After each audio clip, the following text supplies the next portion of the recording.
good performance, man. Don't ever leave Chelsea. Never give up. Love the street, always.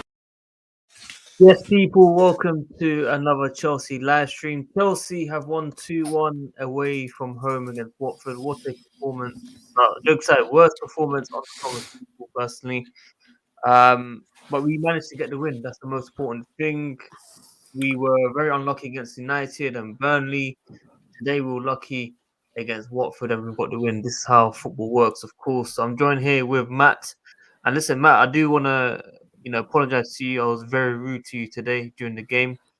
But that's all emotion. So hopefully you didn't take it too serious. But how are you, man?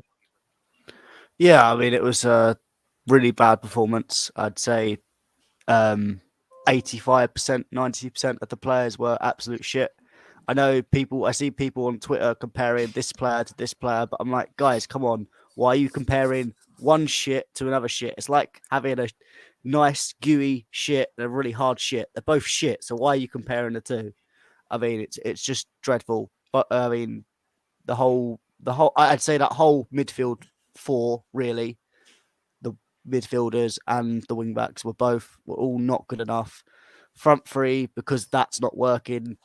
Most of them were terrible, apart from occasional players in moments.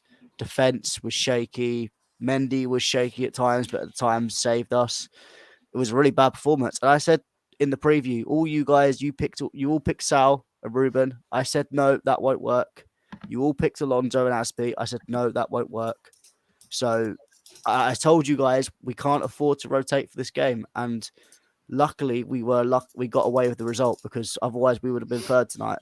We cannot afford to rotate right now.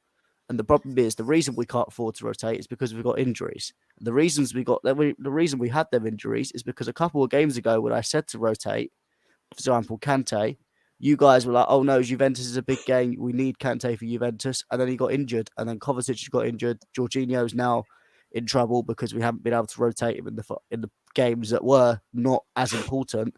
And now we're coming to these runs of games we can't afford to rotate. And we rotate now. We're rotating all the crap players in. That's the problem. Yeah, I mean, I think you have summarized it there for sure. Listen, I'm hoping to hear everyone's opinions on all the players today, because I felt like players come off the bench, they show a lot of energy and they make chances happen. They score goals, and today we had Ziyech coming off the bench and showing that. Now I've seen other players come off the bench and showing that same energy and effort, but they started the game today and I wasn't impressed. I'll be honest with you. We have to call it out. Pulisic for me was absolute poor today. I have to talk about this because I felt Mount had a very, very decent game. Goal and assist, no one can say anything about him. Havertz's overall game for me was good as well. But Pulisic, I didn't really see anything happen for him. He had a chance to pass to Havertz earlier, didn't take it. Offside. Could have been a different story, 2-0 up before their first goal. But obviously, we'll get into all of that. Guys, run up the likes. Alex, if you can DM me on Twitter, please. I've got so many DMs. Just message me. I'll send the link. But KJ, how are you, man? Because I'm going to have a word with you, KJ, as well, about Alonso. Don't worry about that. Don't worry about that. Listen, bro, KJ, let him come with Alonso, bro. I'll back you up, bro. Don't worry. Yeah, we'll back you. Don't worry. Bro, I've got so much to say about Alonso, but before we even get to him, man, my god, it was a shocking game. He was so bad. I'm not even gonna speak bro, on let KJ speak, bro. Let KJ speak. Javi, don't even get me started, bro. I'm gonna get to it. I'm. You know what? It's cool. Ultimately, we lost the game from defense to attack. It was shambolic. Mostly in the midfield, we lost the midfield battle so much. And it just goes to show you the importance of Jorginho, Kante, Kovacic. Man, these players are irreplaceable at this point. I think the combinations, and I mentioned it on our last. Man, pre-assists don't count. You know. Yes, it does. Yes, listen. We'll get into that. We'll get into it. Whatever. Who records pre-assists, really? No. Listen, I'm not saying like, you can acknowledge a really good pre-assist, but in terms of just any old pre-assist, it's not even. So his first run was a normal pre-assist. But hold on.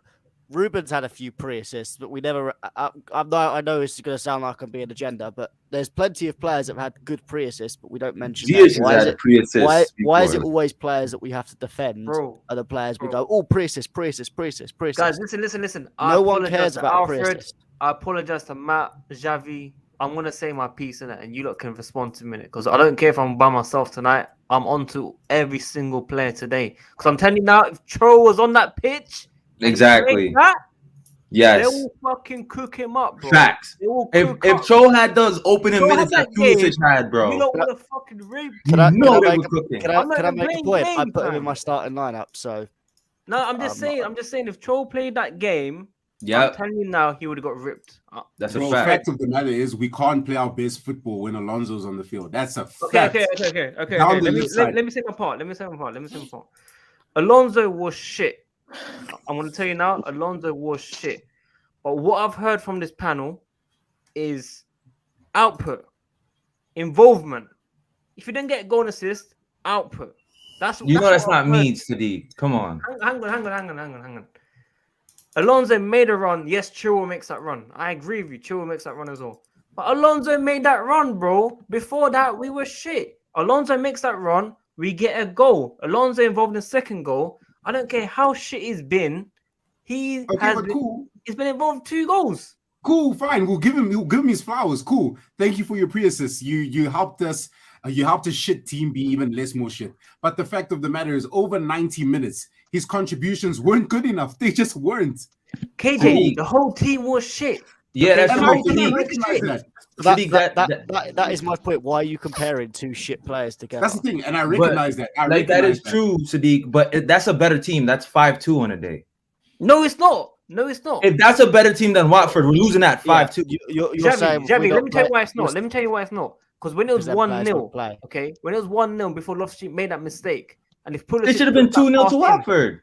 Sorry, Before it was 1-0 to us, it should have been 2-0 to Watford. bro. There's many games where we dominate and we don't get the first goal, bro. It happens. But I'm saying when we're leading 1-0 before the Loftus-Cheek mistake, if Pulisic gets that pass in 2-0, it's over. Like it's either 3-0 or 2-1 coming back into the game. That's all I want to say to you. No matter how bad Alonso was, he has still contributed to tonight's game. But he's such a liability. But What are you not getting? We've outscored though. We've outscored.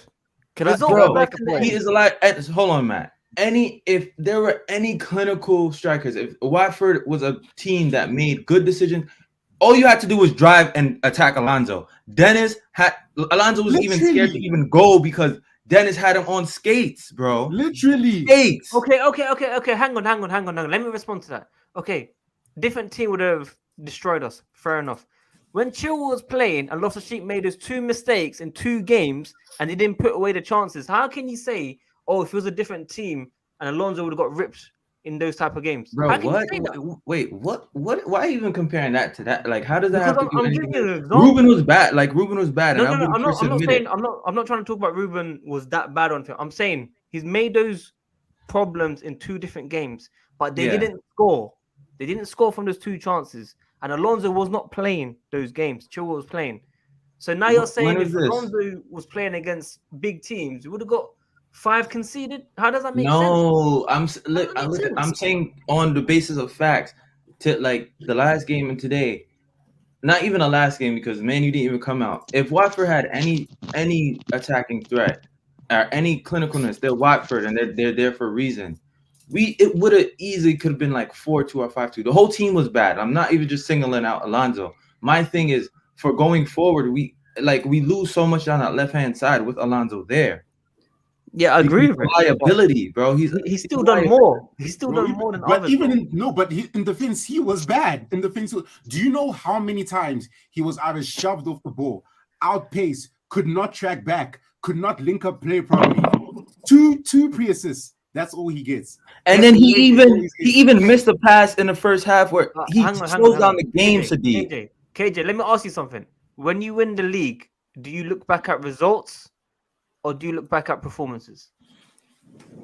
Listen, at the end of the day, right, Answer my cool. question, bro. Answer my question. Okay, but in the moment, obviously, you're gonna look back at performance. You're gonna look back at the fact that cool, and in matches like this where we're able to scrape out 3 points, that's what was important. But I'm talking about the here and now, like you quoted on Twitter. In the here and now, we're looking at these performances, and in the here and now, Marcus Alonso is not performing the way we need him to perform, and that's a fact. Yeah. Yes, I agree. But he's Bro, still and more. Alonso wasn't He even more the than worst others. today either, though. Alonso, And he wasn't like, the worst. honestly, don't get me wrong, he wasn't the worst. he fixed up a little bit in the second half, bro. But going forward, you play a team like West Ham, we're gonna suffer. Or like a team that has, and Dennis had quality, bro. Dennis is a good quality, and you see how like he made him look, bro, going like in defense. And then you have like our back three has to overcompensate for Alonso, bro, because he gets up the pitch and he can't get back. Like Chilwell could do both sides of the game. I understand. Like he can't get back, and then Rudiger is bent out of shape. He can't play his game because he has to cover for Alonso all the time. Yeah. And then it's just an effect throughout the back line. It's like we're playing handicap in a way. Bro, I understand what you're saying, and I agree with you that he is not the man for the future. I totally agree with you, but you guys are not understanding. We are not going to play to that same level with whoever comes in. Even if we bring in a left wing back. And whoever was saying Sayu left make a wing point? back, he cannot play. Sayu, Yeah, I mean- he cannot play, bro. Sayu, he cannot play. I said it was I said it was a possible experiment, but just after seeing him, don't play him ever again. Honestly, he's one of the worst. He's going on to Bakayoko levels. That's how bad was he's the same. playing That was at the the same moment. level, bro. That was the same level. Yeah. That was the same level. What I want to make a point is obviously today, this performance was worse than United, and the problem is we had an issue across that whole four. So both wing back, and this is where I'm not going to go into some biased in any way for Alonso. I actually thought Aspi, in terms of the wing back role, was worse than Alonso. Defensively, he was a little bit better. But the overall game, in terms of how we're progressing our wing backs, and specifically how we've been doing it with Reece and Chilwell, neither of them are doing it, and that made our front three even worse because we weren't pressing, progressing the ball at all in the way we should be. We weren't inverting, we weren't doing anything. Both of them were absolutely. Alonso had his moments, which was better, but then he was like the reason why I made the joke about Harvey Vale is because I knew Dennis, because he's played for Club Brugge, so I've watched him quite a bit. I knew what he's got capable of and that he'd cause Alonso a lot of problems, which he did. And you Sadiq, even as you're a fan of Alonso, you can admit Dennis caused a lot of problems for Alonso today. Yeah, 100%. To an extent, he made it up with the pre-assists that he got. But the issue is, again, as Xavi says, if we're playing against Liverpool, Man City, and Tottenham, and even Tottenham to an extent in January, we can't be risking that. And the problem is now, I said in the summer, we needed a wing back because Aspi's not a wing back anymore. I don't think Alonso's good enough if we get a long-term injury, and unfortunately, that's what's happened. Now the problem is when we got no wing back, so the only other place to progress into the front three is the midfield two. And now the problem, that is even worse because you've now got Sal and Ruben. And this is where I'm going to slightly defend Ruben a little bit. I'm not going to defend him for the goal because that was dreadful. But the problem you had today, and this is why I didn't want Sal and Ruben to play together, is because when Ruben plays in that 6-6 role, he's kind of that roaming number 6 that goes forward, does his stuff like he did against Juventus. Similar how Kante sometimes works, although Kante's a bit more defensive. And that's why he works well with Jorginho. But the problem is you had Sal, who was trying to do that roaming role as well, but doing it absolutely terrible. He was just invisible on the pitch because there were times when Ruben was coming onto the left to cover for Sal defensively because Sal wasn't doing anything. And then the problem is Ruben was forced to play that kind of Jorginho role in terms of sitting back. That's not his role. I mean, if you're gonna, he even did it a little bit in the second half. If you're gonna play Ruben in that position, this is as a Ruben fan, don't put him on the pitch at all because that's not his role. You're asking someone to do a role that he's not, and that's why when he tries to progress the ball, He's losing it, and I understand he's going to lose the ball. This is what Ruben is about. He does these take-ons, and 1 or 2 times in the game, it's not going to work. But the thing is, when Ruben normally does that, when he's in his Roman 6, he's 20, 30 yards ahead on the field than where he was in the time when he lost it. So the problem is Ruben's playing that sort. And I think the problem with Ruben, what should have done, Ruben should have just thought, right, I'm going to sit and I'm going to be controlled, and I'm just going to do that. And that's what he did in the second half. When Ziyech come on, it was Ziyech, Mount, and Ruben. He just sat and patrolled, and he did a lot better. But that's what he should have done. But the problem is Sal is just everywhere, and he's everywhere and nowhere at the same time. If you get what I mean, absolutely non-existent. So you weren't getting any progression from the midfield. You weren't getting any progression from the wing backs, and that's why the front three was struggling. I mean, you said Mount and Havertz did okay in his job. I don't think it was anything special, but he did okay, provided some good moments. Even Mount, apart from his goal and assist, hit the post, bro. Hit the post. That's what I mean. Apart from Bro, that, he was atrocious. I'm gonna talk about. I'm gonna compare. He was atrocious. I'm being harsh. Hold on. He was the best out of a bad bunch. Yeah, he was the best out of a bad bunch. He was like, I give him he like without him we wouldn't have won the game, but he was like his overall play was very poor. It was almost like Moments FC. Like honestly, I don't. If you ask me who's the man of the match, Ziyech, because Ziyech come on and was absolutely perfect when he come on. Okay. This is the thing, But Alfred. that's I the haven't forgotten. Yeah, Alfred. I want to get into you very shortly. No worries, man. All good. I just want to say very quickly, when players come off the bench and make an impact, I hear these men have to stop. Okay, Ziyech has now come off the bench and is giving that impact. I need to hear Pulisic. I really need to hear this topic, bro. Wait. Let me say something. I'll explain. If Cho had that first half and that performance, he would be getting absolutely cooked right now. Pulisic deserves that same energy of getting cooked because Cho at least does something throughout the game and like affects the game. And his touches, like I haven't seen Cho made so many poor touches back to back like Pulisic had. Last game, y'all was saying I never want to see that front three again. So should we overreact and say the same thing now? Because I'm not gonna do that because I'm just pissed. But we could apply that same logic today. No. But the panelists were saying if these men come in and play, they will deliver. Can I make a what point? said. Left wing, whatever. Havertz coming back in, whatever. Like, bro, I didn't see it, bro.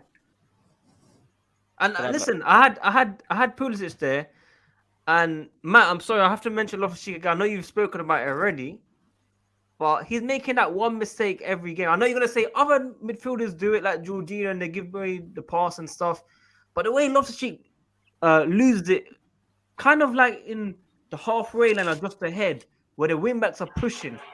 We can't expect these lot just to be back. Like I don't know how to explain it for you, bro. Like he makes that one mistake every game. Can I make my point on Pulisic and then Ruben? You're trying to make invite that Frieza guy on.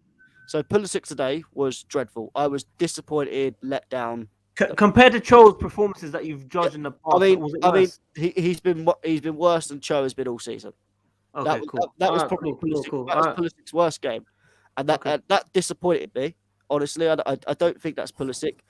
The thing is about the front three is I've always been at the point that we don't have a front three. No one in the fan base knows what the front three is. Yeah. So my point is, I would like guy Myron, where you been at? I'd like Tuchel just to stick with a front three and stick with it through the highs and lows because we need to get a chemistry together. Now, my front three at the moment would be Pulisic, Callum, and Lukaku. Same. But before you carry on, I want to see a good amount of games with all them three, and then if you want rotations against the cup teams, you can bring in Ziyech, bring in Mal, because obviously Pulisic has his injury concerns that we need to manage him. And then on the point of Ruben, so Ruben, as I mentioned, Ruben is the person to lose the ball because he takes these dribbles, he does this risks, but that's the thing. We kept moaning about our players last season that they weren't taking these risks. They were doing these safe passes, safe dribbles. But then we're also moaning at people that take risks and lose the ball. Ruben is going to lose the ball. But as I said, normally when he loses the ball, it's 20 or 30 yards into the opponent's half. But where he's now playing, today he's played as this sitting number 6 rather than the roaming number 6. He's losing the ball in more dangerous areas, and that is the problem. The mistake he made is absolutely criminal. I cannot say that it's. I cannot defend Ruben at all. I even said on Twitter, Ruben, I love you, but that is absolutely disgraceful because you don't lose the ball in that position. But the problem is that is just something that is in Ruben's game because he tries these dribbles and he 1 or 2 times he is going to lose the ball. But the thing is, he loses the ball in advanced positions. And I'm okay with players losing the ball in advanced positions. Havertz lost the ball in advanced positions. Pulisic lost the ball in advanced positions. Mount does. Lukaku does. It's natural to lose a possession in the final third. But the problem is when you play him further back, it's natural that he might do the same mistake there. So that's why when I want to play Ruben, I want to see him next to Jorginho, who is going to play that sitting role and he's going to play that kind of roaming role. I don't mind seeing him next to Kovacic because him and Kovacic seem to have a communication where one will sit, one will go, and they switch about and they create a bit of uncertainty. So that's what I want. And even Kante can do the same thing. But the problem is playing him next to Sal. I mean, to be honest, I'm going to make a point. Everyone looked bad next to Sal. When Jorginho played next to him, when Kante played next to him, when Kovacic played next to him. And all at the times, we all kind of blamed that person and a little bit of Sal. But I've come to realize Sal cannot play a game ever again for Chelsea. He may as well go back to Atletico, sit on the beach and have some margaritas because that's always good for at the moment. Can we sell him back in January? I mean, we could possibly recall. Bro, like we can't. Like, there's no hope for him, bro, because having him adjust is gonna be too late. I don't even think can he adjust. It's gonna be too like he's not gonna get enough game time to do that. So I think we definitely got to let him go. Like even his closing down, like he was like borderline walking.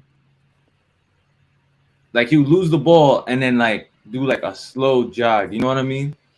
Like I noticed that too. Yeah. Bad.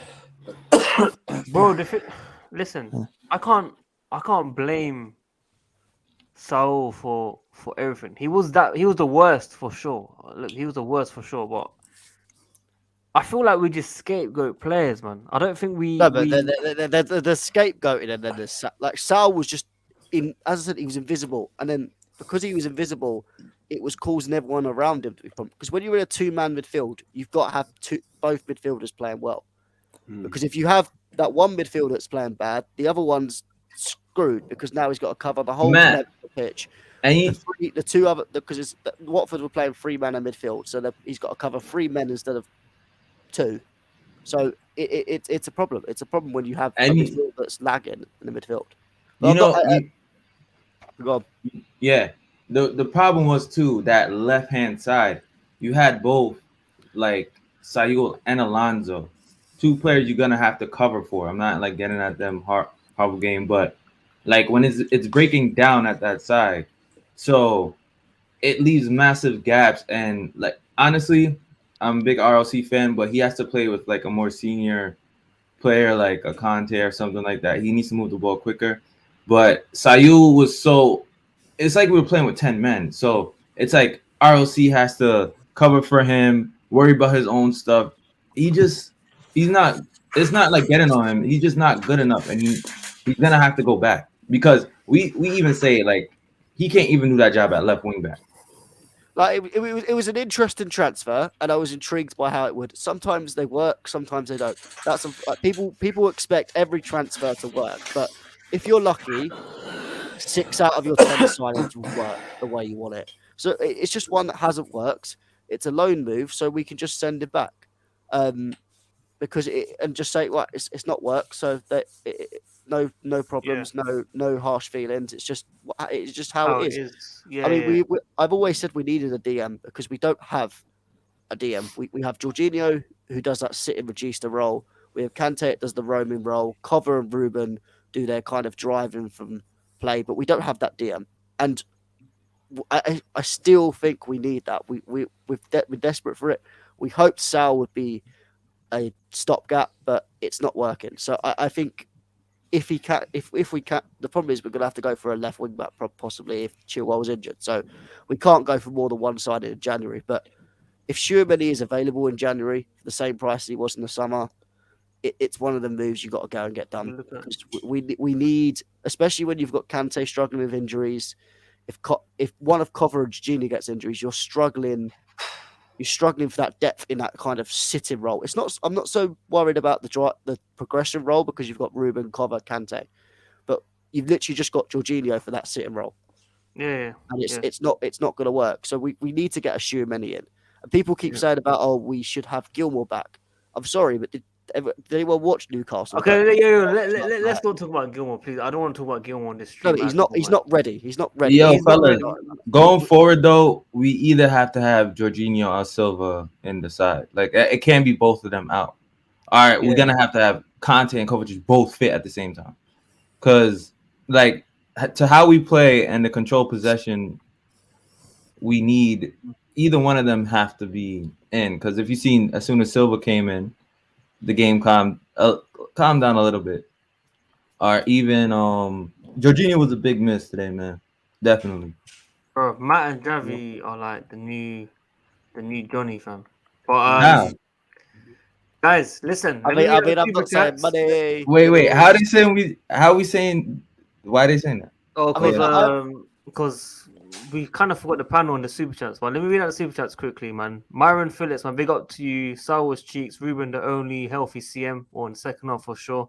Troubling times, my friends. Listen, this win kind of shows me, you know what, we've got a bit of fight. We can be poor and still win games. It's the opposite of United and Burnley. It's football, man. It happens. It was frustrating. It was the worst. But we'll get through it. We've got another super chat here. Where are you at, man? Where are you at? CSC Felix, I've not seen you for years. Hope you lot are good. Big up to you for the donation. No attacker performs consistently. Fair enough. I agree with that. They all have good games occasionally, but it's simply not sustainable. Lofty decision making is like cover last season. Okay. And that's also another one. Where are you at, man? And that's coming from someone who likes Loftus Cheek. Now, listen. Me, Matt, Javi are not going to speak for the next few minutes. We're going to let everyone else talk. If everyone can please like the video to over 200 likes at least. Subscribe if you're new here and hit the notification. If you guys want to join this call, send a super chat, any amount, and you can come on the call. We'll start with Andrew. Welcome, first of all. And I'll let you go ahead, bro. Yeah, I'm fantastic result. I'm not really going to dwell much on the performance because for me, December will just be about getting the results. I'm loath to criticise Saul because he's hardly played at all. I think it's very harsh to criticise him like this. Passing all over the pitch was very bad, I thought, especially the first half.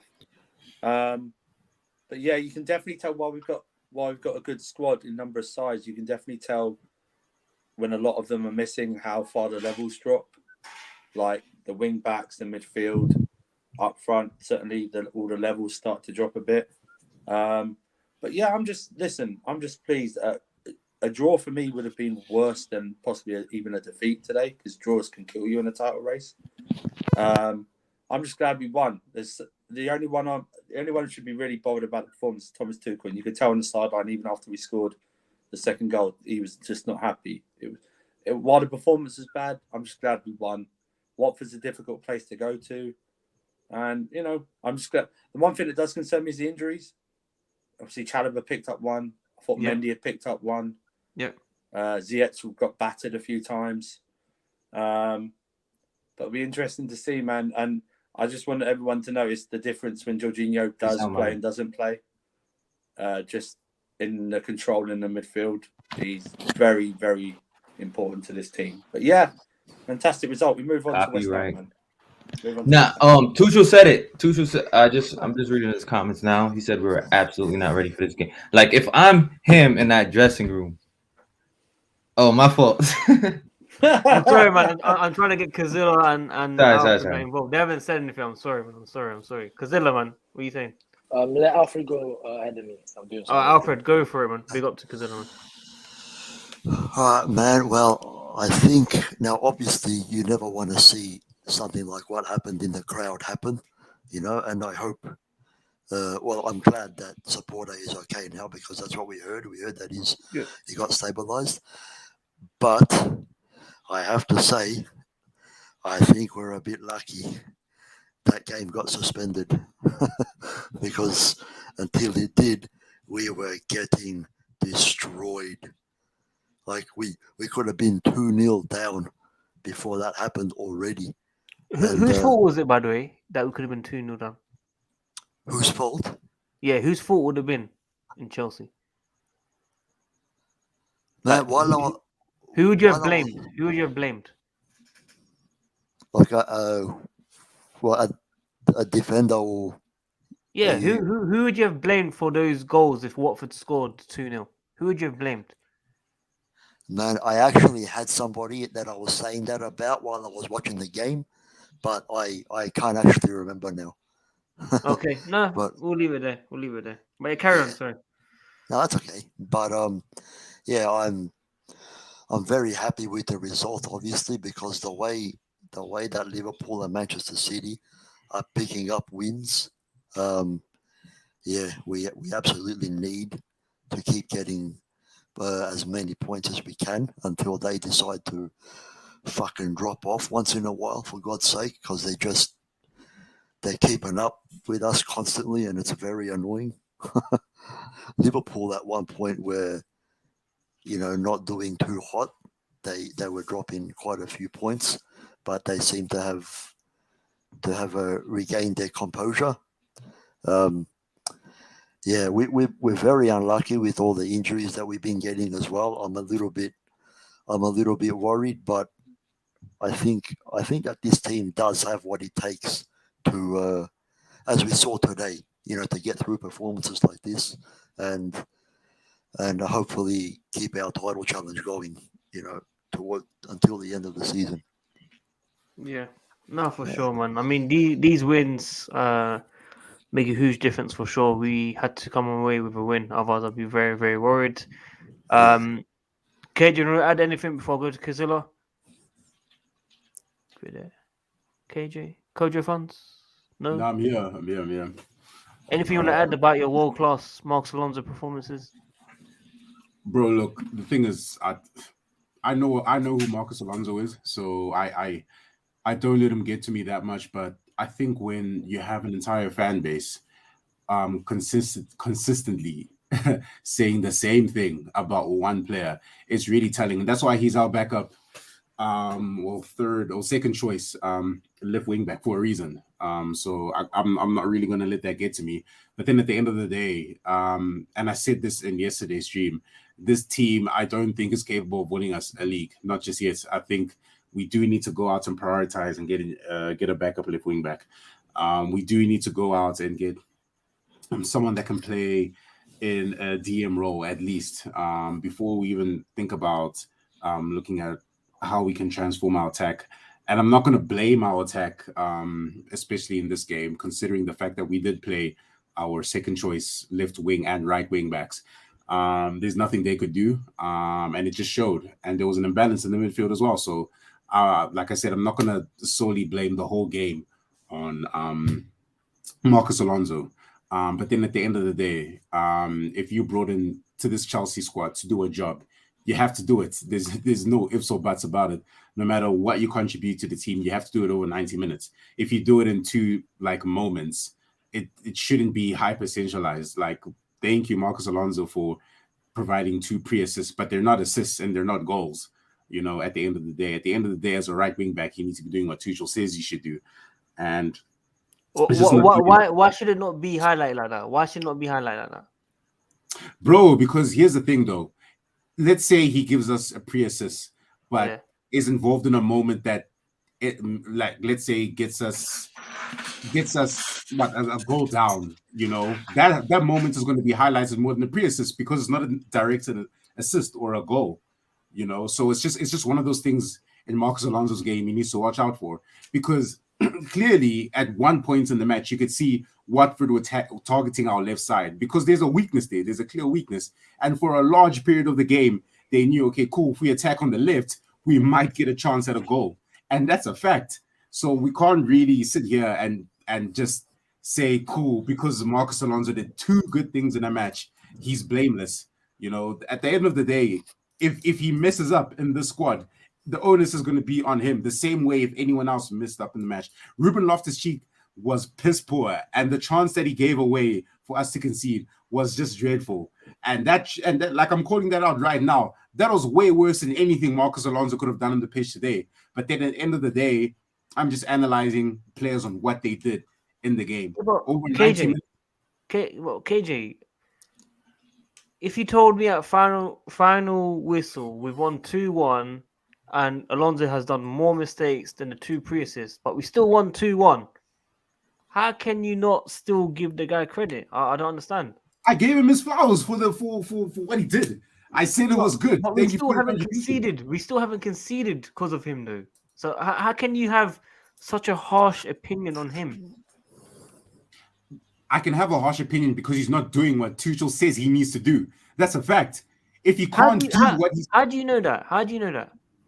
Bro, when you compare his game to Ben Chilwell's game and you look at they're not the same. They're not the same. I know they're not the same, but they're playing the same position. And if Ben Chilwell they're not told to do the same things.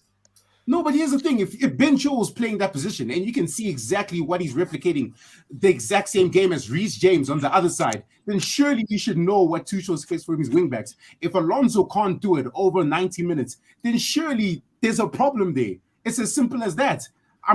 Like I said, I'm not completely blaming him for today's game. But then at the end of the day, you need to look at the role that he set out to play. And if he doesn't do it, it's going to cost us down the line. What if this was a Champions League game against, God forbid, Real Madrid? Then what? But it hasn't. And 2 things as well, bro. What I've seen is everyone says Alonso this, Alonso that, Ziyech this, Ziyech that. Them 2 have done more than 90% of the players today in terms of output. They have done more. They have stood out. They have got us the goals. Okay, but cool. But here's the thing. I've not just blamed him. I've blamed Ruben Loftus-Cheek. We can easily blame Mount. Cool. Mount. KJ, let me save you any stressful things. I just think in terms like this, I think we just need to focus on the result itself. We got a great result. The performance not so bad, not too good. Nearly all the players were average. There was a few standout moments. Obviously, Mount, 2 standout moments were brilliant.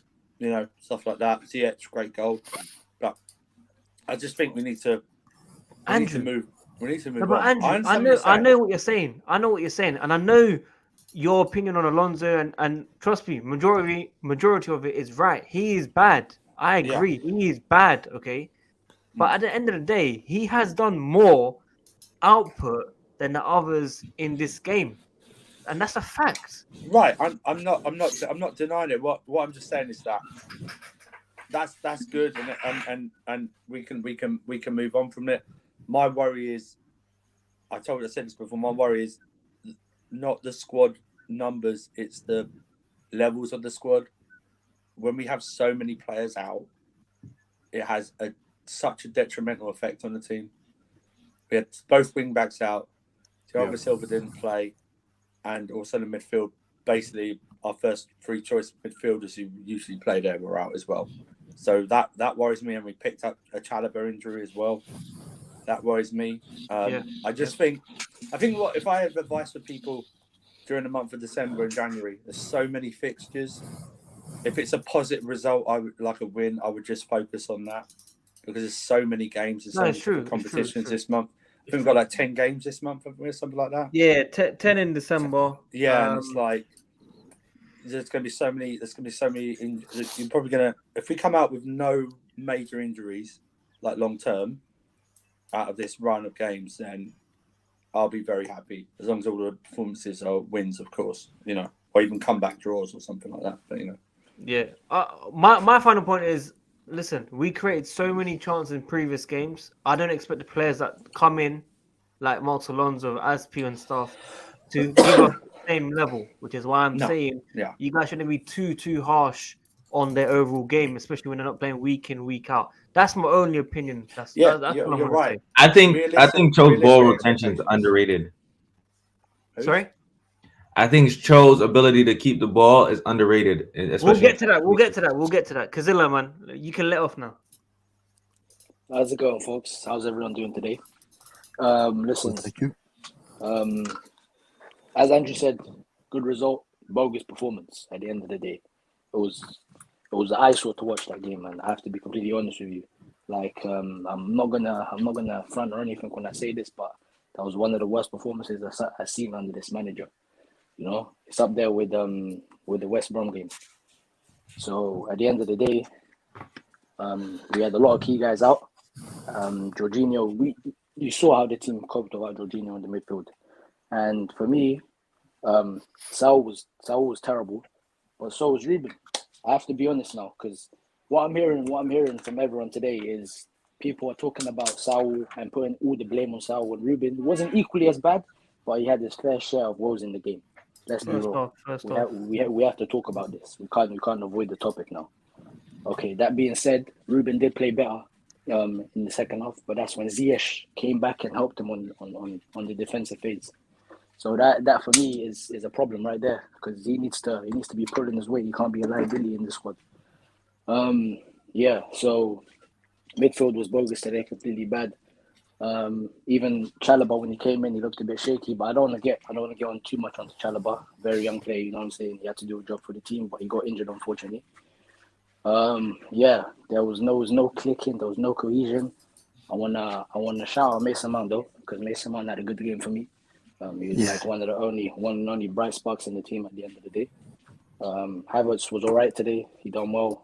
Ziyech as well done well for the goal. We basically got saved by Ziyech and Mount today at the end of the day. And for me, no one's really talking about what did Pulisic do today. One thing as well about that Pulisic one. I was told if he plays on the left, he can use his left foot and shoot. Okay, he had that one chance. He did not use his left foot. What did he do? He turned with his right and passed it back to Loftus-Cheek. To be fair, let me finish off. No, wait. Let me finish off. So as I was saying, right, Pulisic, he didn't have a very good game, as I said.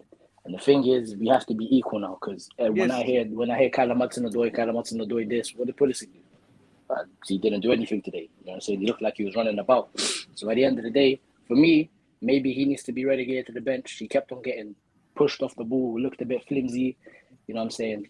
But he looked better right wing back, so maybe there's minutes there for him at the end of the day. But listen, what I'm saying is this result here is a wake-up call. Do you know what I'm saying? Because the drop-off in the midfield, especially with Ruben and Saul in particular, to the likes of Kante and Jorginho, has to be an eye-opener for you guys. You know what I'm saying? Because all the time I'm hearing, I want to see Kovacic in the midfield. No, my friend.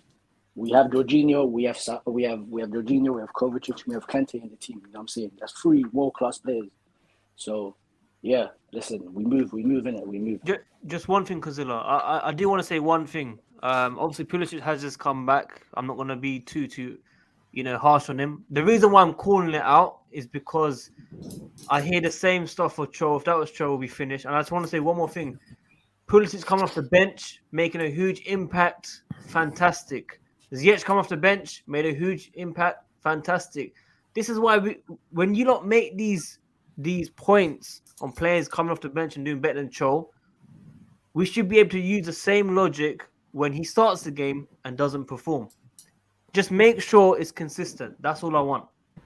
That's facts. And then it's crazy because I wasn't even the craziest Callum Hudson-Odoi. I just had to defend him because I saw the hypocrisy. Same. Honestly, the opinions I hear about Hudson-Odoi, I would have not heard it from Pulisic fans if Hudson-Odoi had that same performance tonight. But Father. Yeah. Look at this guy. We needed Timo Werner tonight. Oh my God! We did. Bro, we did. We needed Timo Werner tonight. Even Kazilla said it. First and foremost, don't lie on my name, Sadiq.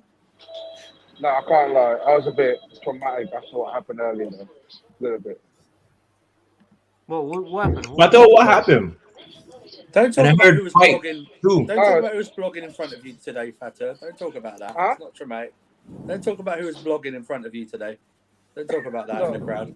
Yeah. Don't talk about that. It's embarrassing. Yeah. No. I was gonna say, like, how is he though? Is he okay? What the guy got? I think so. Yeah. He got. There was ironically there was one at Southampton Leicester game as well. That's Someone the got first. taken ill. Very weird. This is the thing, like, that's the most important thing as well, because I think that I'm not going to be a little bit more political, but this is what happened when people start questioning this kind of vaccine a little bit somehow. I don't know, man. Like, it's been happening also. The same, like Newcastle's first game. I don't know if you see it like that, but good news is, like, he's okay, but in the future, right, are we going to see the games with lock? Are we going to go back to lockdown again? So that's the first thing. Secondly, I thought we played poor today. That was the worst performance I've ever seen from Chelsea in the season under Thomas Tuchel. But at the end of the day, we won. If you want to win title, like you got to grind results like that. And this is one of the example. The winning mentality with this team, even though this is probably the hardest game that everyone could have hoped for. Yeah. They come out on top. That's the main important thing. And the fact that not only the team won, but also Chelsea won as well. It cements the place that it's not going to be a straightforward title race. It's going to be a three-way fight. Yep. And it's going to be interesting by the season. But yeah, man. But what's scary is though, Man City and Liverpool look like they're picking up form. Like especially Liverpool. Yeah, but at the moment, even then, it was 2-1 with City. At the moment, though, Aston Villa had a good goal. I could have. We're not playing that good as of late. We're not playing it that good as of late. But we're picking up results. Picking up results is a priority if you want to win the league. Simple as that. I don't care if we play like ugly. All I care is about the result. Now it's not even about playing ugly. It's just like we're not gonna get away with that type of performance every game, you know. You got other teams like. No, we can here and there, but these teams are going to keep on winning. This is why we grind our results.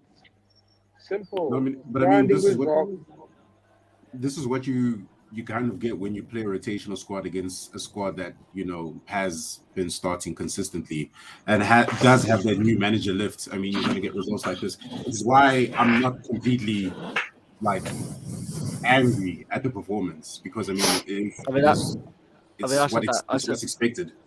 Yeah, I mean, I said that at the start. I was like, with the injuries we've got, especially in the midfield, when they were saying about Jorginho, I don't know what's going on with Jorginho, whether it's fitness, red zone stuff, or whether it's actual injury. But we couldn't afford to drop Jorginho. I mean, it's not something you can do, especially with the wing backs as well. I didn't think we could. I don't think we should have dropped James, and it proved it today. We went from one side of the wing backs being poor to both wing backs being poor. When you add that with the midfield, what chance have we got to do anything in the game?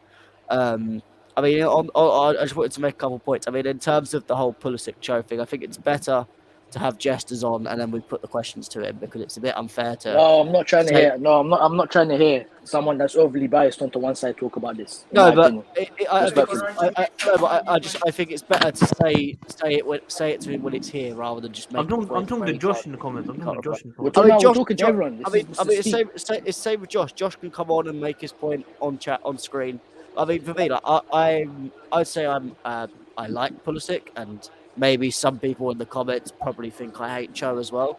But I, as I said, I'm very disappointed with Pulisic today. He let me down, and Kazilla made a really good point about the right wing back. I mean, I'm like I said with Callum, I said if you're not playing well in the front three and there's opportunity at right wing back, you just got to play. You got if there's opportunities to play at right wing back and get some minutes, that's what you do, because you've got it's about playing in the team and getting minutes wherever you can. And if Pulisic has to do that at right wing back, then that's how it goes.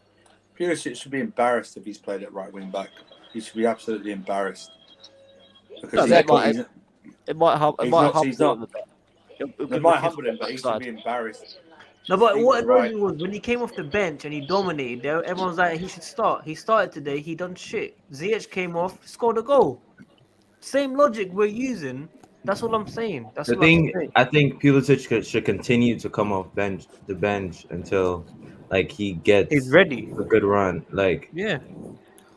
yeah, and then it just shows you like, all right, I'm not trying to make a comparison, but at least even when Cho goes to right wing back, he'll do a job there.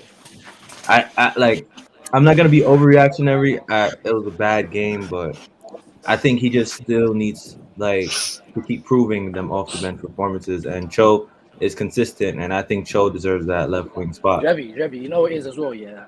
Everyone knows I'm a big Pulisic fan. I remember on streams, yeah. I think when we played, I think we played Arsenal. We played Arsenal at home, and then Pulisic was terrible that game, and I was getting berated. Everyone on the panel was slandering me about Pulisic. But I said there's a player in there.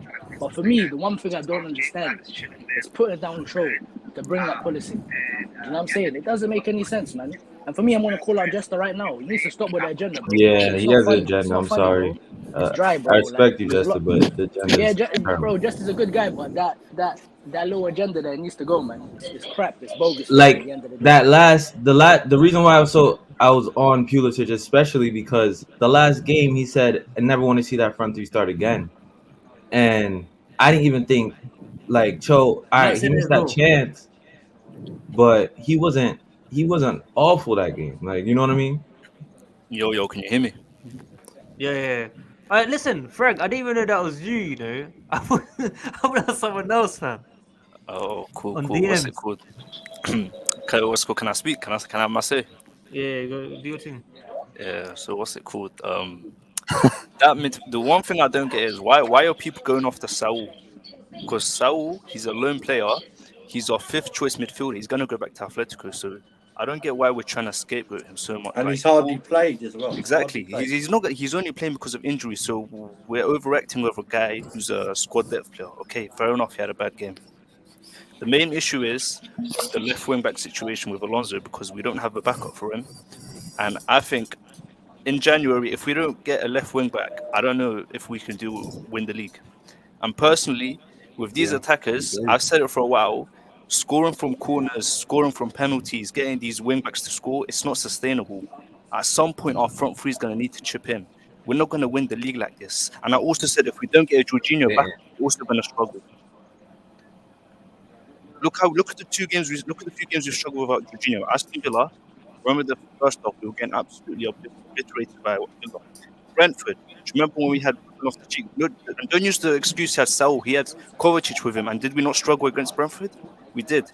And look at this game today. So that's 3 games in a row we struggled to keep the possession. And even if you want to count the Southampton game, we weren't that great against Southampton in the cup where we took it to penalties. So that's multiple games without Jorginho we've struggled, and yet people still don't think he's important to this team or he doesn't bring anything to this team. Look, remember when Ruben Loftus-Cheek had a few good games as a 6 and people tried to say, yeah, Ruben Loftus-Cheek can play the 6th position? 100, Do you remember? 100. Do you remember how many people tried to act like Ruben Loftus-Cheek should start and he needs to play with Kovacic's pivot? Ruben Loftus-Cheek, he doesn't make himself available in the build-up. He doesn't pick up the ball from the centre-backs. His decision-making is awful. He can't shoot outside the box. So what can he do apart from press resistance? Can anyone tell me? I mean, I would argue the shooting outside the box is a bit rubbish. Are we at Wembley? The amount of goals he scored in Sarri's season from outside Okay, the box. sorry. I'm talking about right now. No, but he hasn't had the opportunity to shoot. No one shoots. He has opportunities, but he doesn't. Against United, he had 2 or 3 chances. In this Tuchel team, who shoots from outside the box realistically, apart from occasionally Jorginho? I'm talking about in comparison to Kovacic. At least Kovacic makes himself available and build up. At least he has a chemistry with Jorginho. At least he knows when to dribble, when to pass. At least he's added final pass to his game. This season, even that one pass Ruben Loftus-Cheek made to Christian Pulisic, the one where Pulisic ran in behind, he made it a few seconds late. And Pulisic had to go force out wide. He had to make the pass earlier. So I don't want to hear that Ruben Loftus-Cheek played with Saul. Even though Saul was bad, he's a squad player. I don't care. Against Brentford, we had the same issues, and he played with Kovacic. Bro, this is what I was saying yesterday. I don't know if there's someone that's good enough to play with Loftus-Cheek in the middle. I don't know if he has a natural partner. And also, Tchouameni is a box-to-box, by the way. We need to stop thinking that Tchouameni is going to come in and play the Jorginho role. He's a box-to-box. He's not going to do what Jorginho does. Right. That's why I said we should go for Kakari. Kakare, Kamara. Bro, we're gonna have to These change. guys- We're gonna have to change some of our game, though, man. It's not gonna be the same the way we're playing right now, innit? Even when Kante Also, goes, with the substitution thing, it's easy to come off the bench and make an impact in the last 5-10 minutes when you're coming on against tired men. Do you guys remember against under Lampard when Hudson-Odoi would come on? And when we were losing, they'd be like, "Oh, Hudson-Odoi, look how well he's playing. He needs to start. He's making an impact." But then the next game when he played against Leicester, he was poor. Do you know what I'm trying to say? Against Pulisic, when he comes on, he plays good. But when he's playing, what does he do? that's Today what he I'm was saying. awful. That's what Today I'm was saying. awful. And that's I'm with the saying, same I'm saying as well, energy. if Cho had that performance, This nigga. if Cho had that performance, on my life, we'd be hearing Cho is not ready for Chelsea. He needs to go on loan. He needs to develop. He can't shoot. One thing Cho actually brings is he keeps the ball well. He keeps the ball moving. At least he creates chances. Pulisic, every time he kept giving the ball, he kept giving it away, or he was winning silly like fouls. But come on, like, are we gonna hold on to winning free kicks on the halfway line? At least win it in dangerous positions. Listen, are you Marley? No. Yo, he just came on us. He was spitting. I'm not Marley. Bro, listen, I couldn't say even any better than him, man. That's why I said Frank knows bull, bro. He knows I it, think- man. No, for No, real. he's- But listen. he's right. I think- Listen, no, listen. I said off the bench, yeah. When Pulisic came on, he dominates it, yeah. But everyone's saying let him start. He started.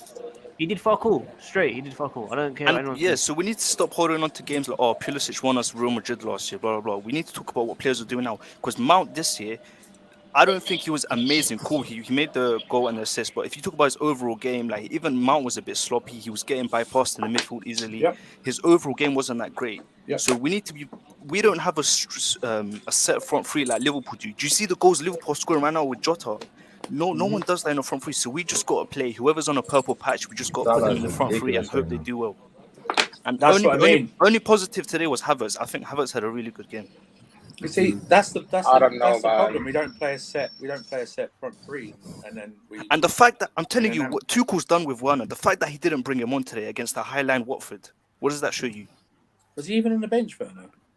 Was he even on the bench? I don't know. I I'm don't know. not So I sure. know Yeah, he had- was. there was He reports was. he had a knock. He was, and he still didn't come on against the Highline Watford. How many times did the commentator said Vardy caused problems for Watford, and Tuchel still didn't bring Werner on? I'm telling you, I think Tuchel's done with Werner. And also, Josh, I keep saying this guy talk about Cho. He has 2 goals in 7 games. Werner has 6 goals in that 40+ appearances. Hey, it's 7. Come on. 7 goals in 40+ appearances.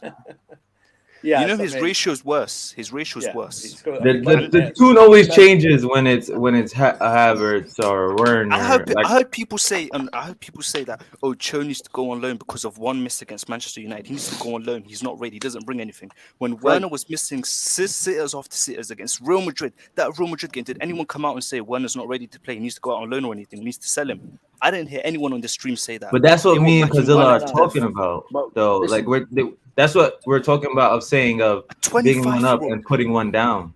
A And that's why we 25-year-old come. That's who's why been we playing come out and senior defend him. football. We forget Callum Hudson-Odoi. This is actually his first season where he's played 8 games in a row against Sorry.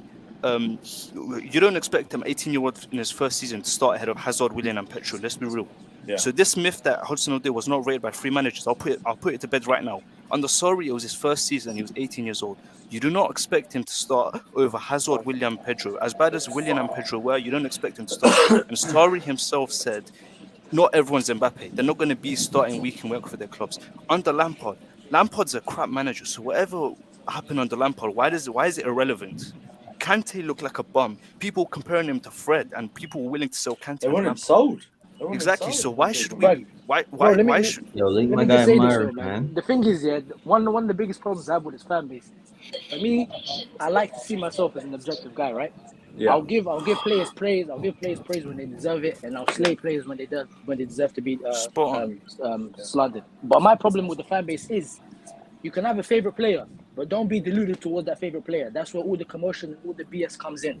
If we say, yeah, Nandi. Sorry, Yo. this little bit. You know, you've won an argument with them when they say the favourite player. Oh yeah, but this player was just as crap. You know, you've won the argument already.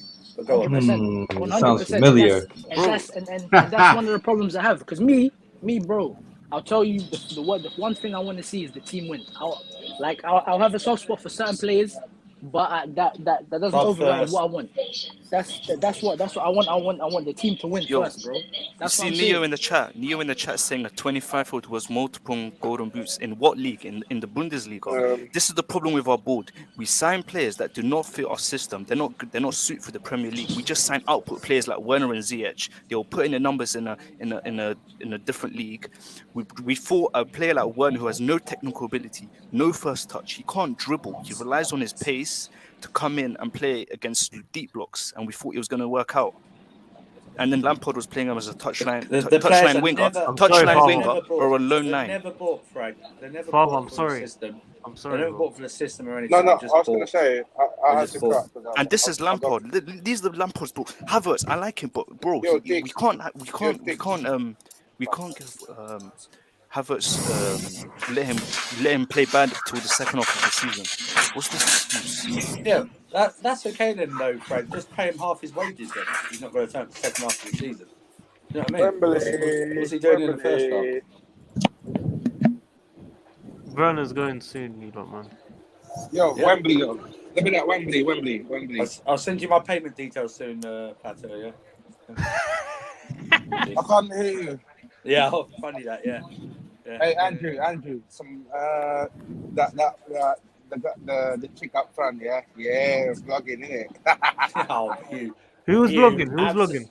You absolute shameless. Absolute shameless. Who was vlogging? Who was vlogging? AW. Who else? AW. No way. For what channel?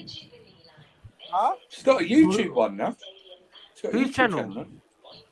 AW. Just leave What? it She like got that. one. I can't hear you. Yeah, Sorry, what? she got one now, yeah.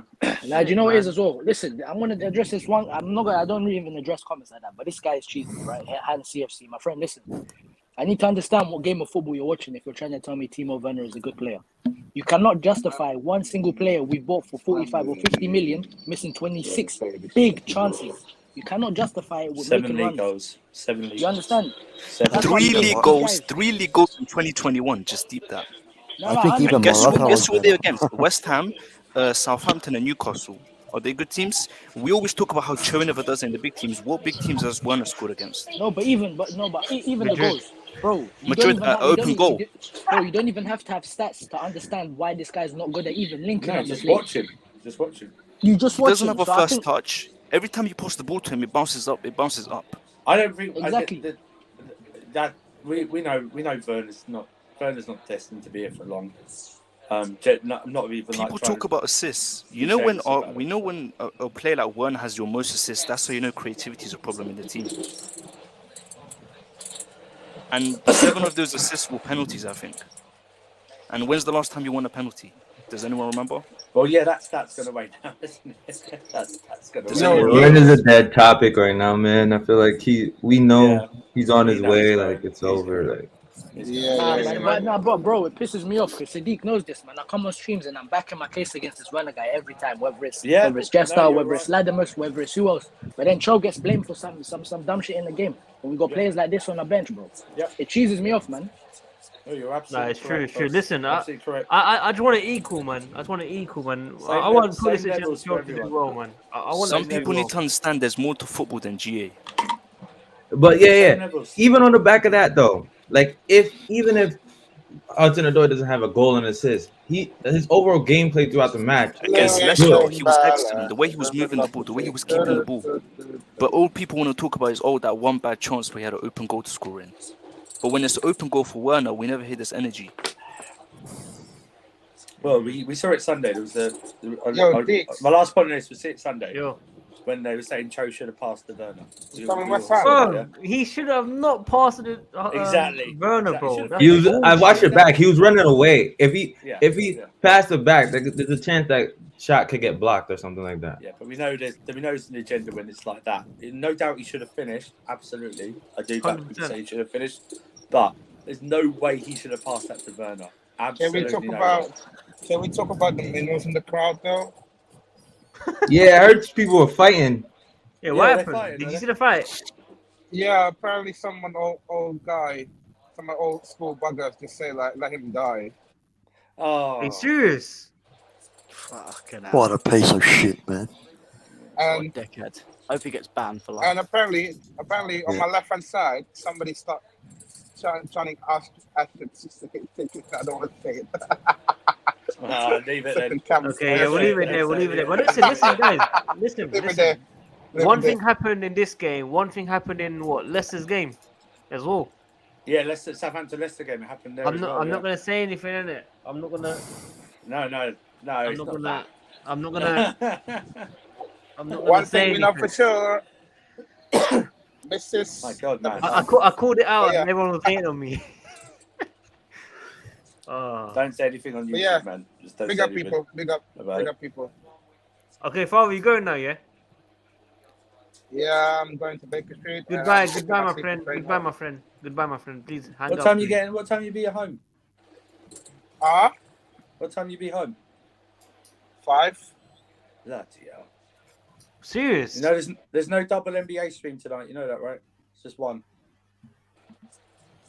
Disconnected. Yeah. Who's playing tonight? I know the Clippers are playing the Kings.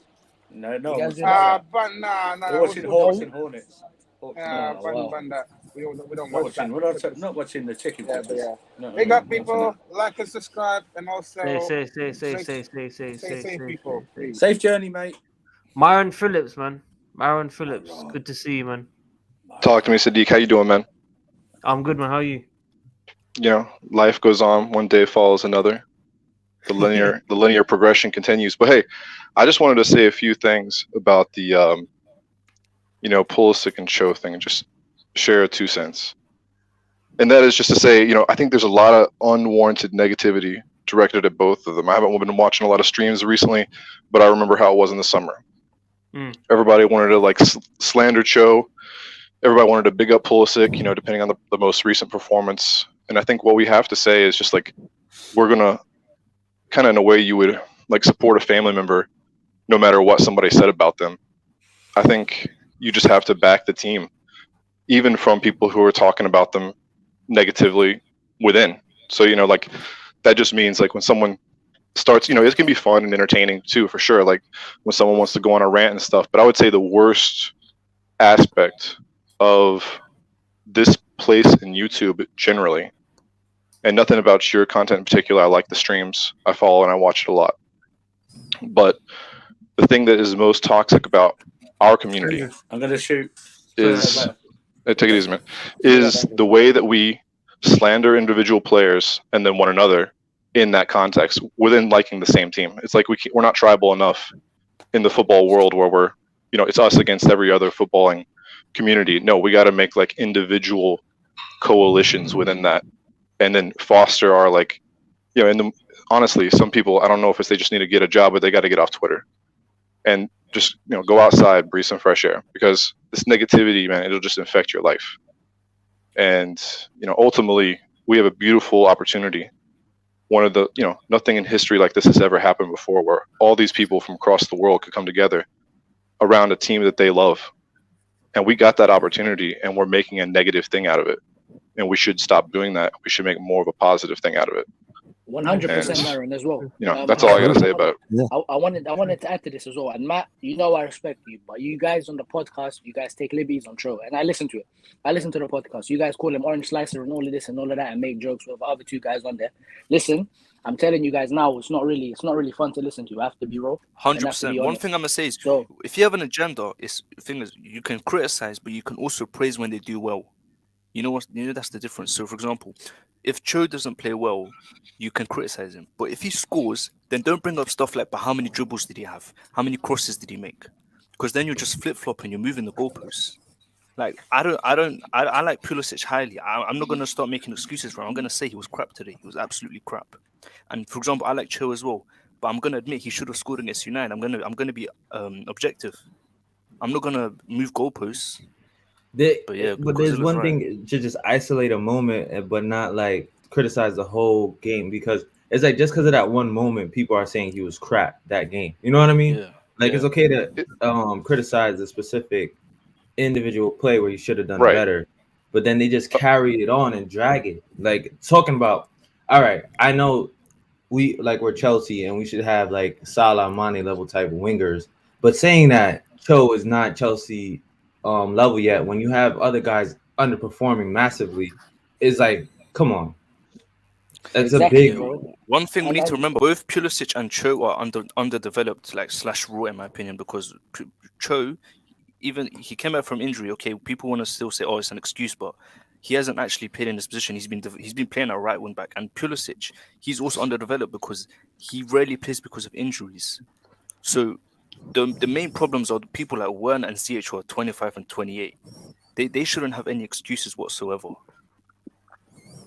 and And as it's well to another add thing. to I that, mean, we need go ahead. Go ahead. we need to stop we need to stop comparing these players in a sense. I've said this for a long time. We can Yes. enjoy both of these guys playing together, but for me, I'm gonna call out Jester now. We need to stop doing this, bro.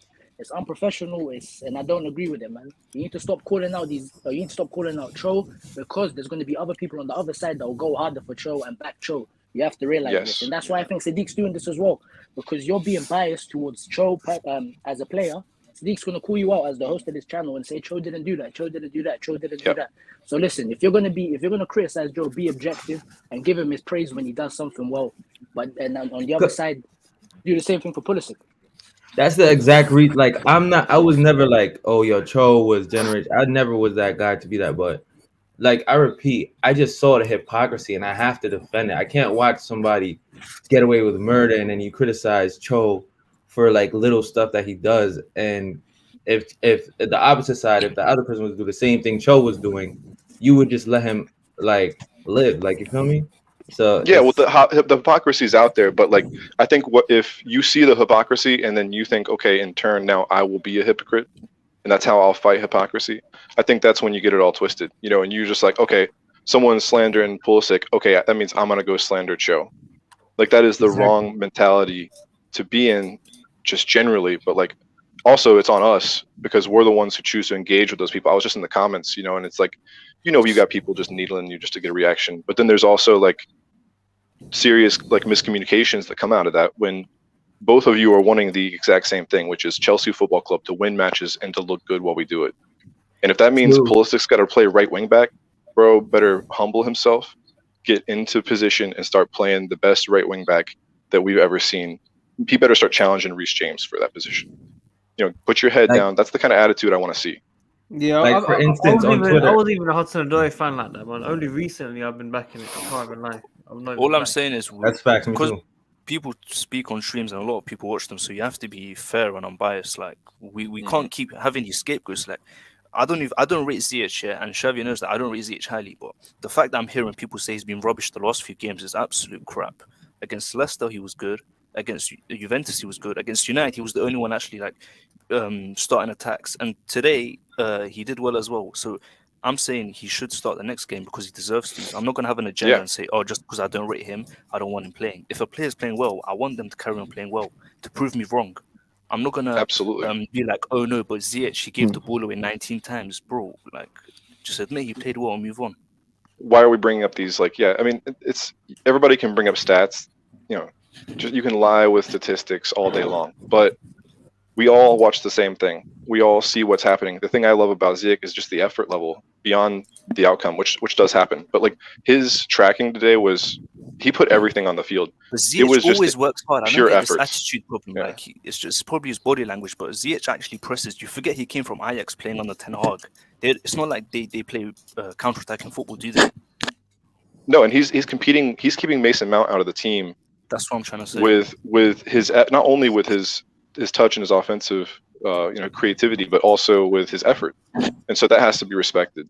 But why would I be mad about Mount, and why would I then be like, oh man, Mount, wow, what a loser, getting kept out of the team by Ziyech? Weren't you just talking shit about Ziyech? Like, that's the wrong attitude to take from all of that. Even if, like, for instance, Ziyech, right? Everybody knows I'm a fan. He was playing poorly, and I said if he continues to play poorly, then we sell him in the summer.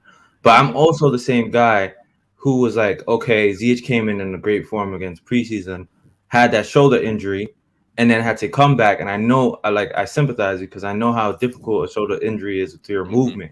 He's playing with that brace on, and I've seen ever since he took off that brace, he looks like he's moving more freely, and now he's getting momentum and a good run of games. Like I feel like Ziyech's career has been so stop-started throughout this whole season.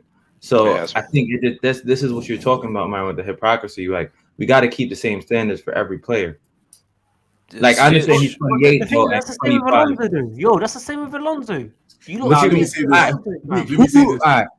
We've been with Alonso. How long Alonso been at the club? Bro, I don't care how long he's won the Premier League, bro. I don't care how long he's been No, here. but then Oh that's my what we're God. talking about. The problem is Jesus. with the fan base is that we hold the perception of a player for a long time and we carry it over when they have bad forms of No. I'm not saying that, bro. No. No, but He's that is the shit. truth. He's It's the shit. truth. No. You're He's saying shit, the bro. fact he won us a Premier League, he's some untouchable player that needs to be praised. But he's What's got the experience. excuse for Alonso, bro? It What's the shouldn't be like that. What's Bro, the It excuse shouldn't for be him? like that. He's What's got the experience, excuse bro. for Alonso, Sadiq? There's no There's no excuse. excuse. I'm just saying, output-wise, he has done better than Pulisic even. He was in No, a but you're saying that's the same. You know What I bro. said is the same thing for Alonso. How is that the same thing for? I mean, how is what I said about Ziyech the same thing for Alonso? I need to know that. No, but Sadiq, I bro, will you have to say, understand. Sorry, go on, man. So, I was just gonna say I saw Alonso sprint harder than I think I've seen ever. Give Alonso You know, praise, but still That's admit what he's not I'm good enough to play saying. for Chelsea. no, That's he what was I'm saying. exactly. That's the point. I He's can not find one thing I fam, like. but he's still trying, bro. Like, I don't understand. Exactly. but it's difficult as well, man, because you know it's with our fan base as well. I understand what you're saying, Sadiq, and for me, I praised Alonso for that touch he gave. For me, it was great. It was a great touch, but it's just difficult because when the team's doing well, the fans look for a scapegoat, and Alonso is the easiest guy to scapegoat because Chilwell's been playing so good, And you know. Saul, like I That's said, what I'm Saul, the guy who's not saying. even a That's what I'm starter. saying. But the thing is as well, but on the other side as well, Alonso, he's not really the best footballer. He's pretty immobile. He sometimes does kill our build He's up play, limited. but yeah, you have Mm-hmm. to But call bro, it he's both ways. second choice. He's second choice. He's not the guy Yeah. that's gonna come in Yeah, and but right now dominate. he's Bro. first choice. That's Yeah, the but problem. Right now, Sadiq, he's those first are the choice. traits. But of that Alonso second I call choice is out. gonna hurt our title chances. Exactly. That's what I keep on calling out. It's But not the fact that he's a bad player. It's the fact that the current traits he has right now is not sustainable for what we have right now. And the second choice, when you called up to this Chelsea team, you can't regress the team in the way it plays. If that makes sense, it affects and it shows in a big way when we play down that left hand side, because every time he comes in, it completely changes the dynamic of the team. That's evident, bro, and we can't I let that go. understand. If I understand what you're saying, but at the end of the day, results come our way. No one gives a fuck. nah, but it's not sustainable. It's not It's sustainable. We're gonna not have to change the way we sustainable. play. That's what Yeah. I've been saying from the start. Most of our goals are coming from defenders. This is not sustainable. Exactly. What happens when we concede? You know, we can't rely on our defense for so long. Exactly. When we concede, what's gonna happen? We conceded against United. It took us a penalty to score, and today it took us individual brilliance to score. How many clear cut chances did we actually create from the top Enough of your head? enough to win the game. I think maybe 3. But I'm trying to say, do you think this is sustainable for the next few weeks to carry on doing this when But Man City and you're Liverpool, gonna have Man some City and games like this, Liverpool, though. Man Because City we and Liverpool dominate creating 5 Burnley. chances for each attacker? Yeah, I'm but worried about it, man. Yo, this is how football is, though. We dominate United, Burnley, and we're lucky against Brentford and Watford. That's just how it is, man. You're not going to be perfect every single Most of the game. season we haven't been that great though, bar the last few games. I mean, you could But the argue test of our mettle. Go ahead. You could argue if the Man City game today, apparently Aston Villa missed a really good chance. It would have made it 2-2. So I think every team, Liverpool, Chelsea, and City, have their weaknesses. City are the in some last aspects. 3 champions in the last 4 years. That's the Yeah, difference. I get that, but I think this season there is going to be all 3 of the big teams are going to drop silly points because it's a long season. You can tell players are tired. Players are not at it completely. They're not going to get through the whole season without there being injuries to certain players at Liverpool, injuries at certain players at City. There's going to be times where City are going to have to try and rough it out. Liverpool are going to try and rough it out, and currently we are trying to rough it out now. But it's how you get through the rough patches will determine who wins. The league. Exactly. I'm not talking Matt, about though, patches I in got a general. question. Do we have I'm saying scoring with players? defenders is not sustainable. Yeah, but do we have players like Mane and Salah or like Amaris to bail us out consistently out of those games? That is the Ziyech one is the problem only I think player we in our have. team who has that trait, individual brilliance. I think that's the problem. And even though City will like say slump or like drop points, they're still some of those games are still playing well and playing how they Bro, should City be can playing. go on a 10-15 game winning run, not even unbeaten run, winning run. We haven't seen this team go on a 10-15 winning run, so we get 3 points after 3 points after 3 points. That's the only thing that's going to be our downfall, in my opinion, because we can't keep relying on this defense. But I do get what you're saying. Like, I do get what people saying. Like, we're not gonna have a game where it's gonna be pretty football and we're gonna win every game. But like these performances like this, we've just seen it before. This has been our story most of the season. Yeah, From a but few like games not even most of the season. If you look towards the tail end of last year, we nearly battled top 4 because of performances like this. But this is look at the context too. I mean, look how many injuries specifically in midfield. Chilwell and James are our primary outlets. That is a point. All of these pieces, we're chopping and changing. We're putting. If anyone told you there would be a game where we played Ruben so then next to our squad depth is Saul, overrated in my opinion because we don't even have competent backup. well, we won the game. But we won the game. So I guess my point is, until it's not working, it's working. We can see the obvious issues, but I think that we have a world-class manager who's going to shift. He's going to take a lot of deep looks at what just happened, realize the extent of some of the injuries, and he is going to make changes. So, in Tuchel, I trust, but I understand and I completely hear you on the Listen, if we perilous don't get a left time wing that lies back in ahead. January, if we don't get a left wing back in January, are you guys confident to still win the league with Alonso at left wing back?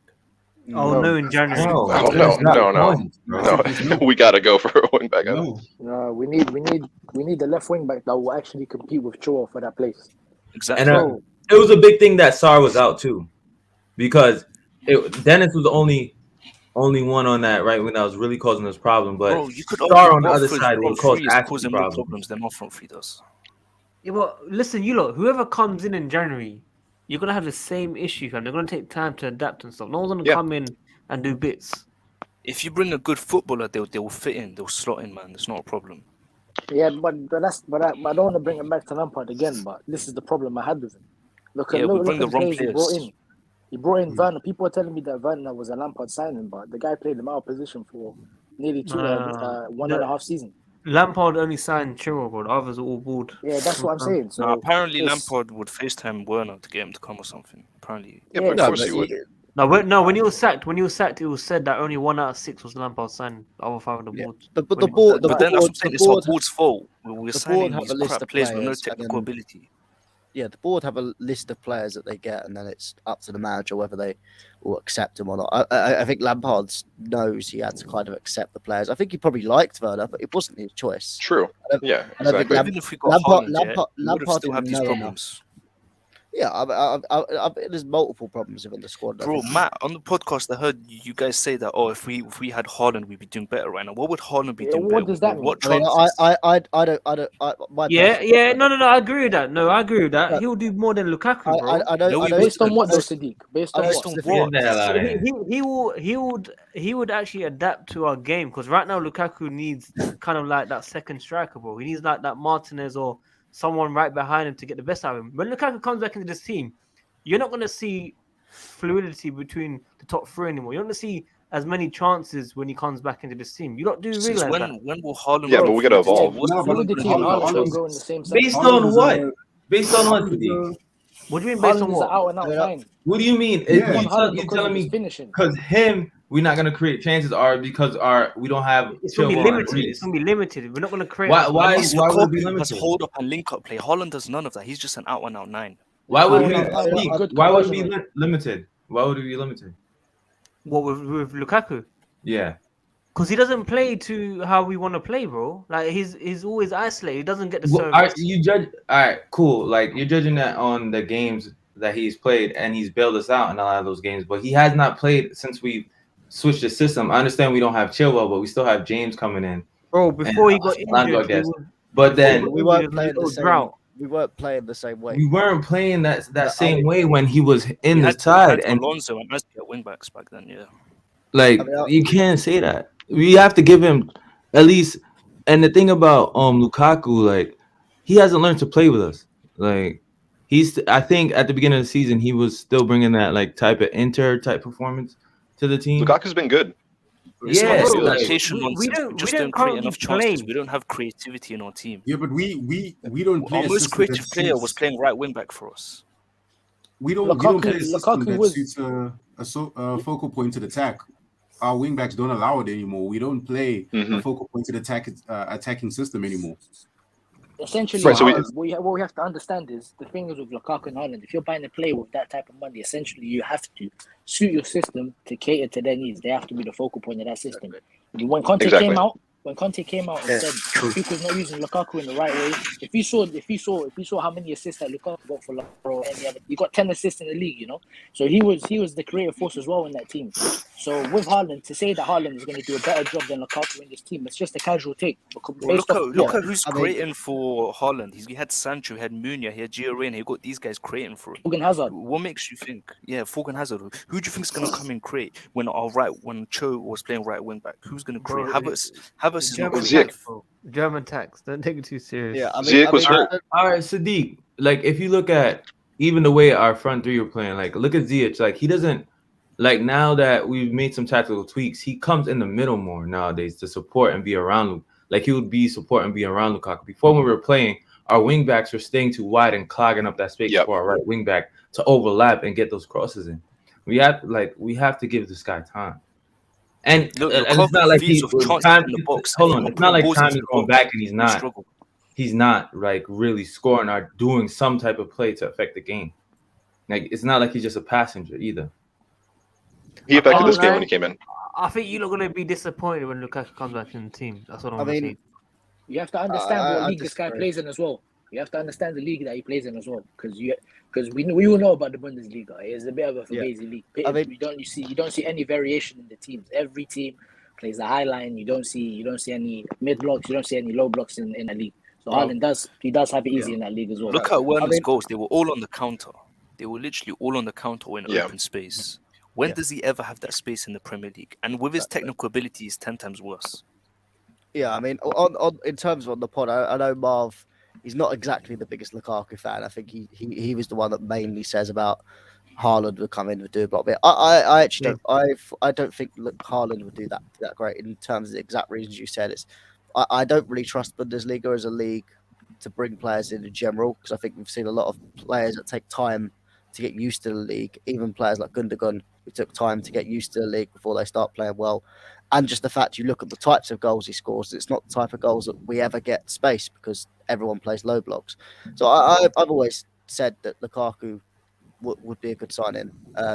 When he come in, and I think we do need to play around him. I agree with Kazilla. We don't play exactly how we should at the moment with him, and I think it's up to Tuchel to try and get the best out of it.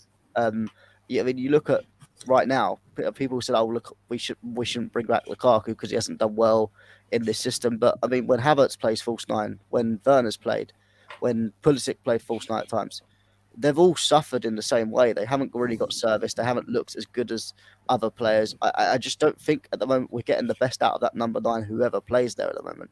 So I think we should get Lukaku in there. Obviously, with Chilwell and Reece when they come back, I think that will get more out of Lukaku. And then I think the wingers, all in general, no specific winger at all, need to work with Lukaku and get the best out of him, because he is the focal point. We paid 120 million for him, so we need to. He is the man we put this team around. It's just fact, because you don't spend that money on a striker and then not use him in that way. So I think it's something we've got to figure out, and maybe this season will be a bit too early for the league. Time will tell. I think it is going to be close between all three teams, but we'll just have to wait and see. Just quickly, are you lot staying on for a bit? I need to get my charger if you're not going to chill. Yeah, I don't mind. You're not going to chill? Yeah. The problem is chance creation. We could put Robert Lewandowski, we could put Ronaldo up front. If we don't create chances for them, they're useless. Bro, Haaland will create himself. No, but he won't have the space to create himself. That's the problem. But yeah, exactly. There's a difference between Werner was creating goals for himself in Bundesliga. No. Haaland creates different ways, bro. Like both footers all.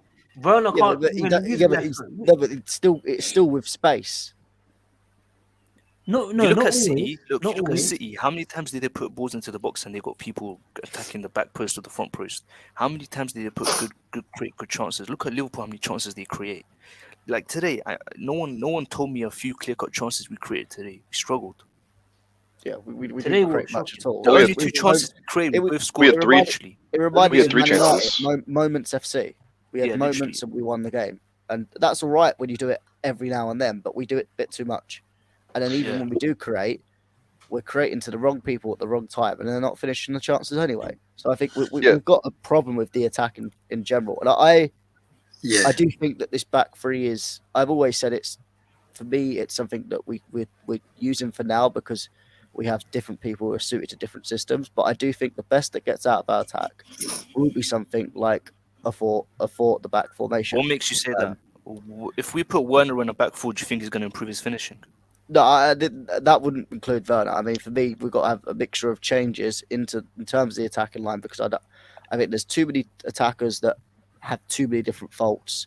The problem I have again with the board as well.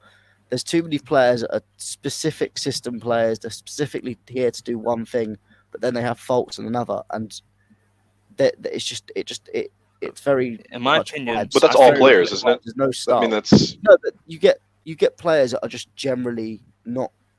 You could play them in most systems, and that you get the best out of them. Yeah, so you could say that those are jacks of all trades with masters of none, under right? different managers, under different systems, and he kept the same levels. Yeah, you can't always say that for the same people. Yeah, but Well, okay, so in the system we have right now, with the players we have right now, going forward, I think we agree something's got to change. And I think what's really let us down in the last couple of games is we've lost control of the midfield, with the two getting kind of isolated. I mean, in this game, Saul was just running around, pressing like crazy, leaving Ruben totally isolated in front of the back three. I mean, he was trying to recover the ball, but he was doing it alone and just getting completely worked. I mean, you saw the whole. You talking about RLC or Sayo? So, no. Ruben had to sit deep, which is not his given talent, right? So he's not in a position he's necessarily comfortable. Although I think he did well considering. But what do you think of like a midfield three of Ruben? I think you would probably have to put James in, considering our midfield options right now. Then in front, play Ziyech behind a front two of Havertz and Lukaku. If we put Aspi in midfield, you're going to have Aspi a right wing back. I mean, I don't know who else goes in the midfield. I mean, do we know anything about the injuries? I mean, last time I heard, Kovacic was only a couple of weeks, so it surely can't be too long. I think Kova's back in mid-December. And then, do we know anything about Kante's? Because I haven't heard anything personally. Kante's back. Well, hopefully. Is he? Oh, thank God. Okay, so we don't need Kante in some of these games anyways, because Kante with slow blocks is useless. Yeah. But the West Ham game is not going to be that. Kante, you got to manage him for certain games. In my opinion, the three players that we need to play to keep up this title challenges, we always have to play Jorginho, we have to play James, and we have to play Cho for creativity. Them three, in my opinion. Silva or Jorginho? Like if Jorginho's not playing, no, Jorginho has to play because even when Silva played today, the midfield was not great. Caliber was slow. Yeah, like I agree with that. We lose a lot, but Jorginho's not gonna play every game. You know what I mean? Like I'm saying, when he can't play, Silva has to at least play. Yeah. I think Kante and Kovacic can work really well. I think they pair. But Kovacic is coming back in from Kante from the dark. Is useless. Kante's biggest asset is winning the ball back. We don't need to win the ball back against teams like Newcastle and Burnley, do we? Yeah, but couple times, you always need to. Really done his team, though, man. And yeah, I always feel Jorginho Kante has more Kante. attributes than that, bro, Frank. I feel like he's a very underrated dribbler as well.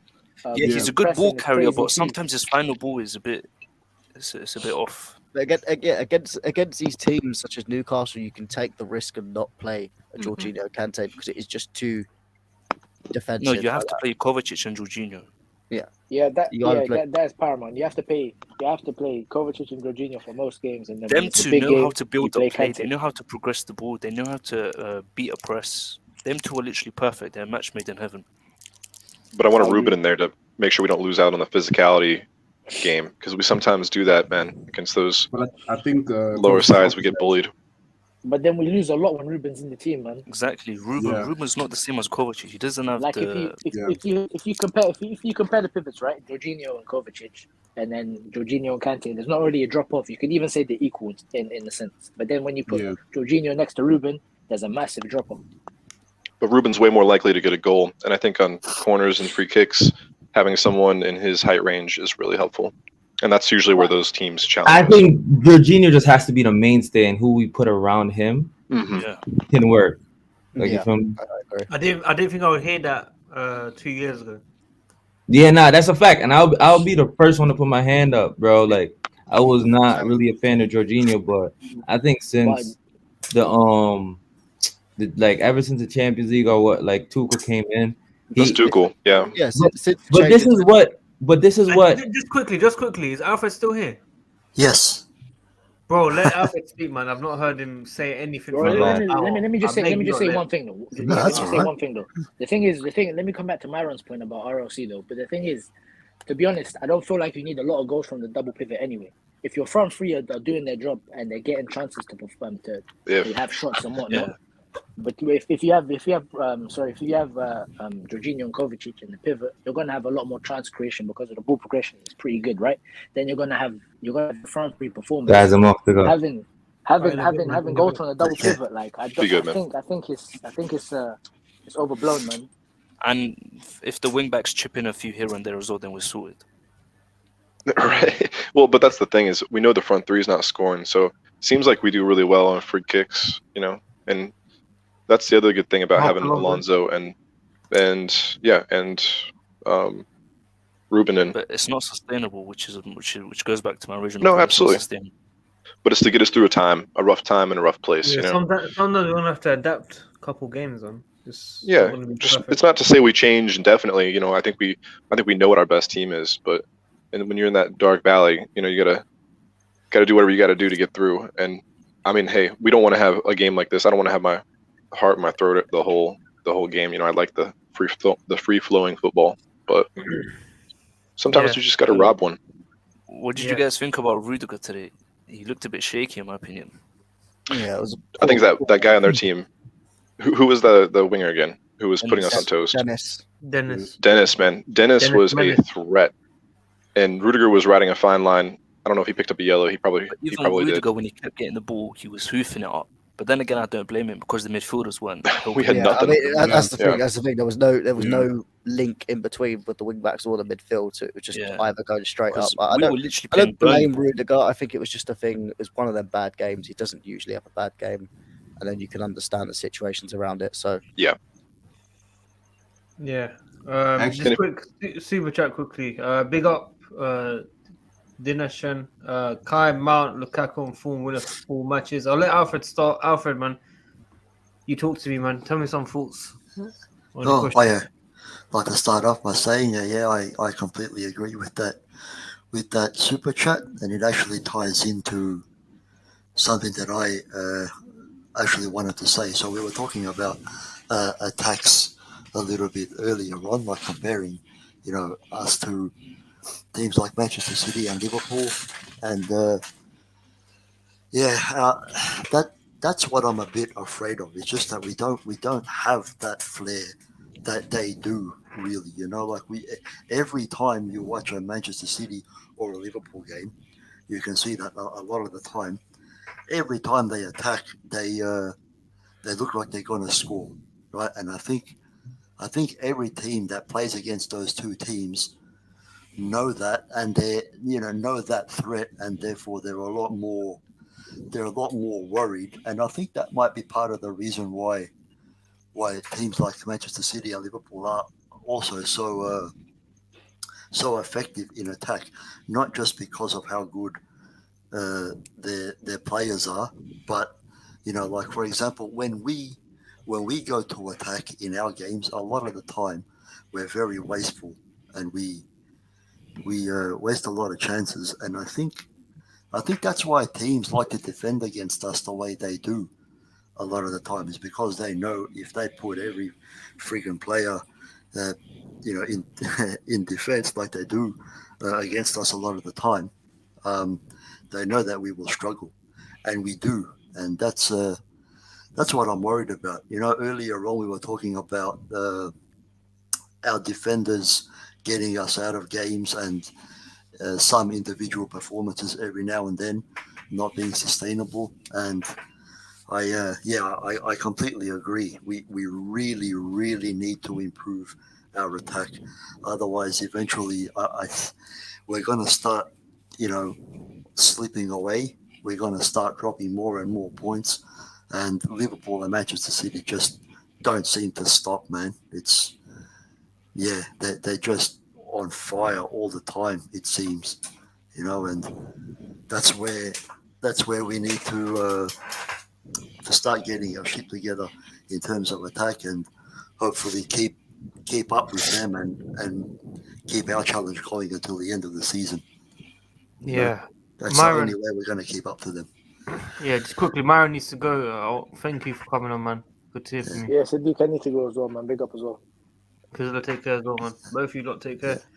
Big up. Take care, fellas. Crazy game, man. Crazy game. A lot of opinions for sure. Who we got next? West Ham.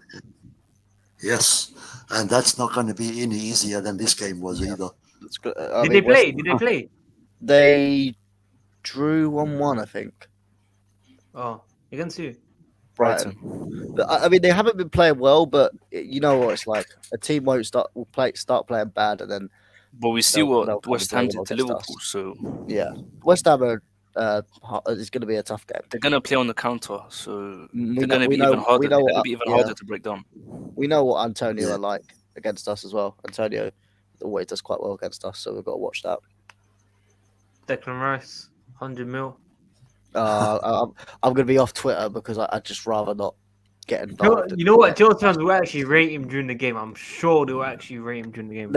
You'll just hear Chelsea Twitter. It won't be about any part of Chelsea's play. It'll just be about how good or bad. This is the thing with our fan base. We always want players that we don't need. So, for example, Rice, in my opinion, he's a box-to-box. When has Rice ever played lone DM? He's always playing in a pivot with Ziyech, isn't he? Wasn't it opposite last year, though? No, not really. But that's what I'm trying to say. He's never played lone six. So on what basis do our fans think that this guy could come in and play lone six? In the Euros, he was playing next to Phillips. With West Ham, he plays with Ziyech. He's never played a lone six in his life. And if you look at his qualities, he's a box-to-box. He drives up with the ball. So even with the England side, when it comes to the pivot, it was Calvin Phillips that would sit and do all the defensive stuff, and Rice was more the box-to-box. And it's the same with Ziyech. Ziyech doesn't have the energy and the physical pace and that to do the whole box-to-box completely. So that's up to Rice, and Ziyech. They say Ziyech gets goals, but his goals are all from corners. They're not from open play. Ziyech is the physical guy, but Declan Rice is more.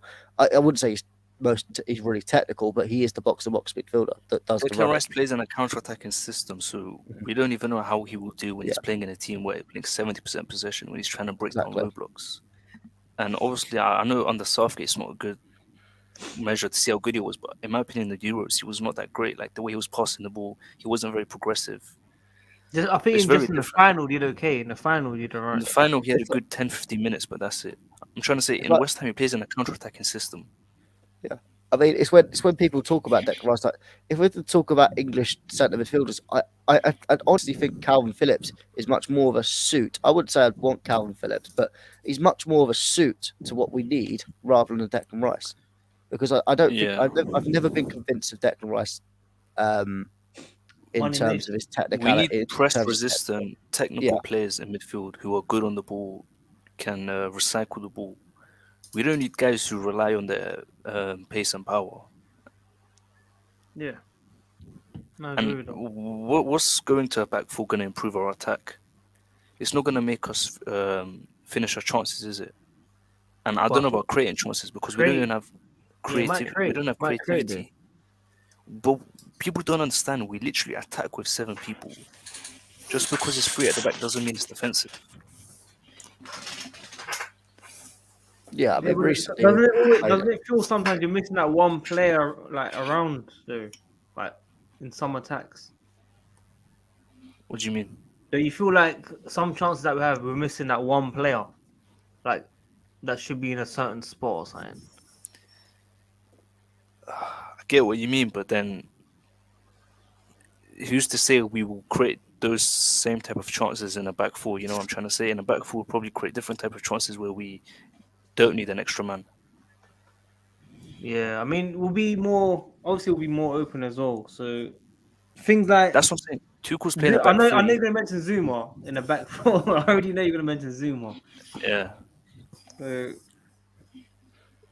no, man. I even tweeted out recently, like, I know this guy wants to pull me out on this one. It's not going to happen, obviously, but I was Why saying not? Chiesa, Haaland, and someone else, the defender. Dream window, man. Dream window. Why is it not going to happen? Sorry? Why isn't it going to happen? Because you've spent 120 million on Lukaku. You're not Oh, going to God, yeah. then get Haaland on top. Yeah, But if Tuchel it did was, say, he wanted Haaland as well, man. And Yeah, but I think it was either or. I don't think that was we're going to get both. I think Listen, the last thing we need is another static striker who's deprived of chances. nah, man. There's something different about him, though, man. I feel like he can create his own chance. he doesn't create. He does a little bit create his own chances, but again, that's in the space. So was in terms of Lukaku. So does Lukaku.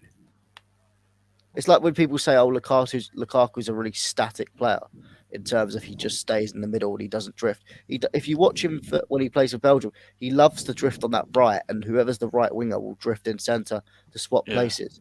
So it's not the thing that he can't do it. It's just he's not been doing it for Chelsea, which then questions: is it more of a system thing? Is it more the players around him? And that's something that Tuchel's got to figure out. We're We've got to literally get the playing best out of him. Lukaku like 100 million Giroud. No joke. Just back to goal, lay it off him, and that's it. That's how United played him. It works to a point because he'll still score you some goals because Lukaku is a goal machine to a point. But that's not how you get the best out of Lukaku. And I mean, you know, Steve, you love Conte, I love Conte, and he was completely right about what he was saying. We don't use Lukaku in the way he should. Yeah, Lukaku, you have to put balls into the box for him to do well. Otherwise, it's pointless. And that's where I think James and Chilwell will get more out of Lukaku when they both come back. Obviously, That's there's why still I want to see a front three of Cho, Lukaku, and Pulisic. yeah. That is Front three I want. that is the front three. I've kind of said I've had the issue in terms of I get that we've got to rotate because it is a long season. There's games coming thick and fast, but I still feel we've never had a proper chemistry within a front three. It's always too much jotted around. That's sometimes due to injury, sometimes due to rotation. But I never feel there's any chemistry in our front three. And I've always said, like, no matter whether they're playing good or bad, we need to just stick with a front three that Tuchel wants to play with. Me, again, like you guys, I've said it. I'd like Pulisic. I'd like Lukaku. And despite what the Cho stands in the comments think I hate Cho, I would like Cho to start on that right hand side or left, whatever, because I think they'll switch anyway.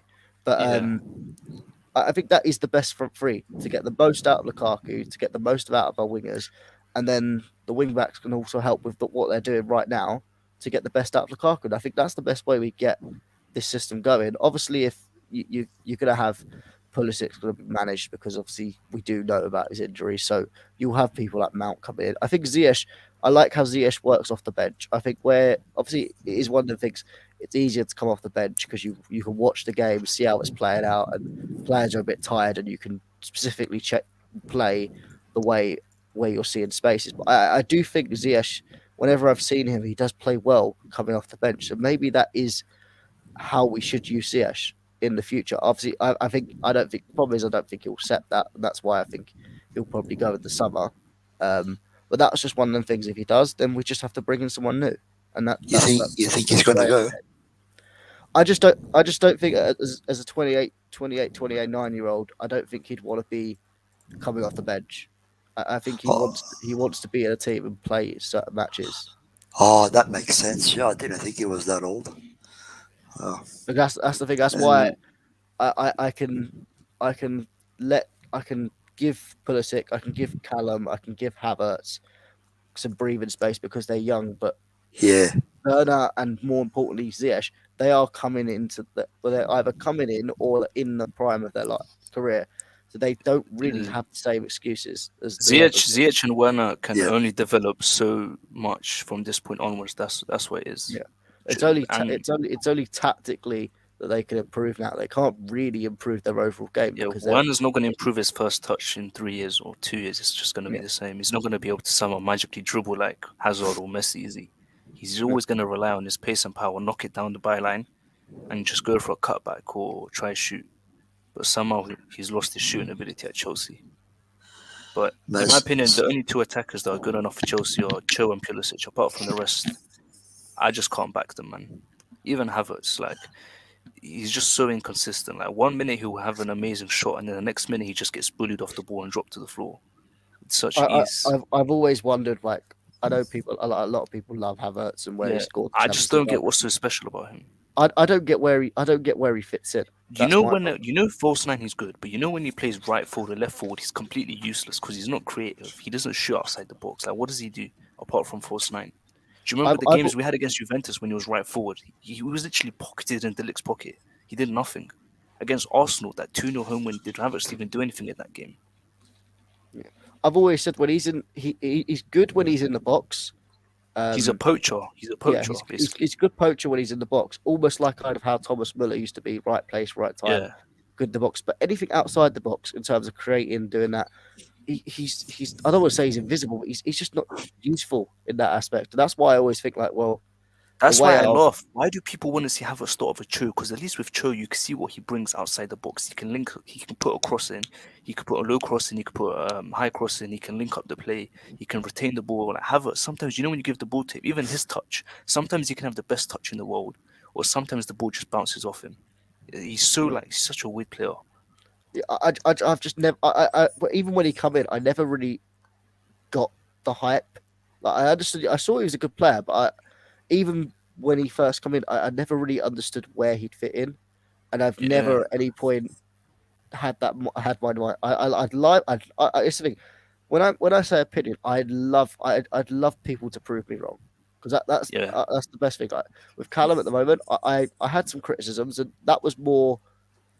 I wanted to get the best out of Callum's career, and I didn't think if he couldn't get in the squad, I thought the best thing for him to do that was to go out on loan and prove himself. But now he's got in the squad, I do not have a problem at all with him being in the squad. And at the moment, I don't have a problem with him being in the starting lineup at all. I think he's playing well. He's proven himself.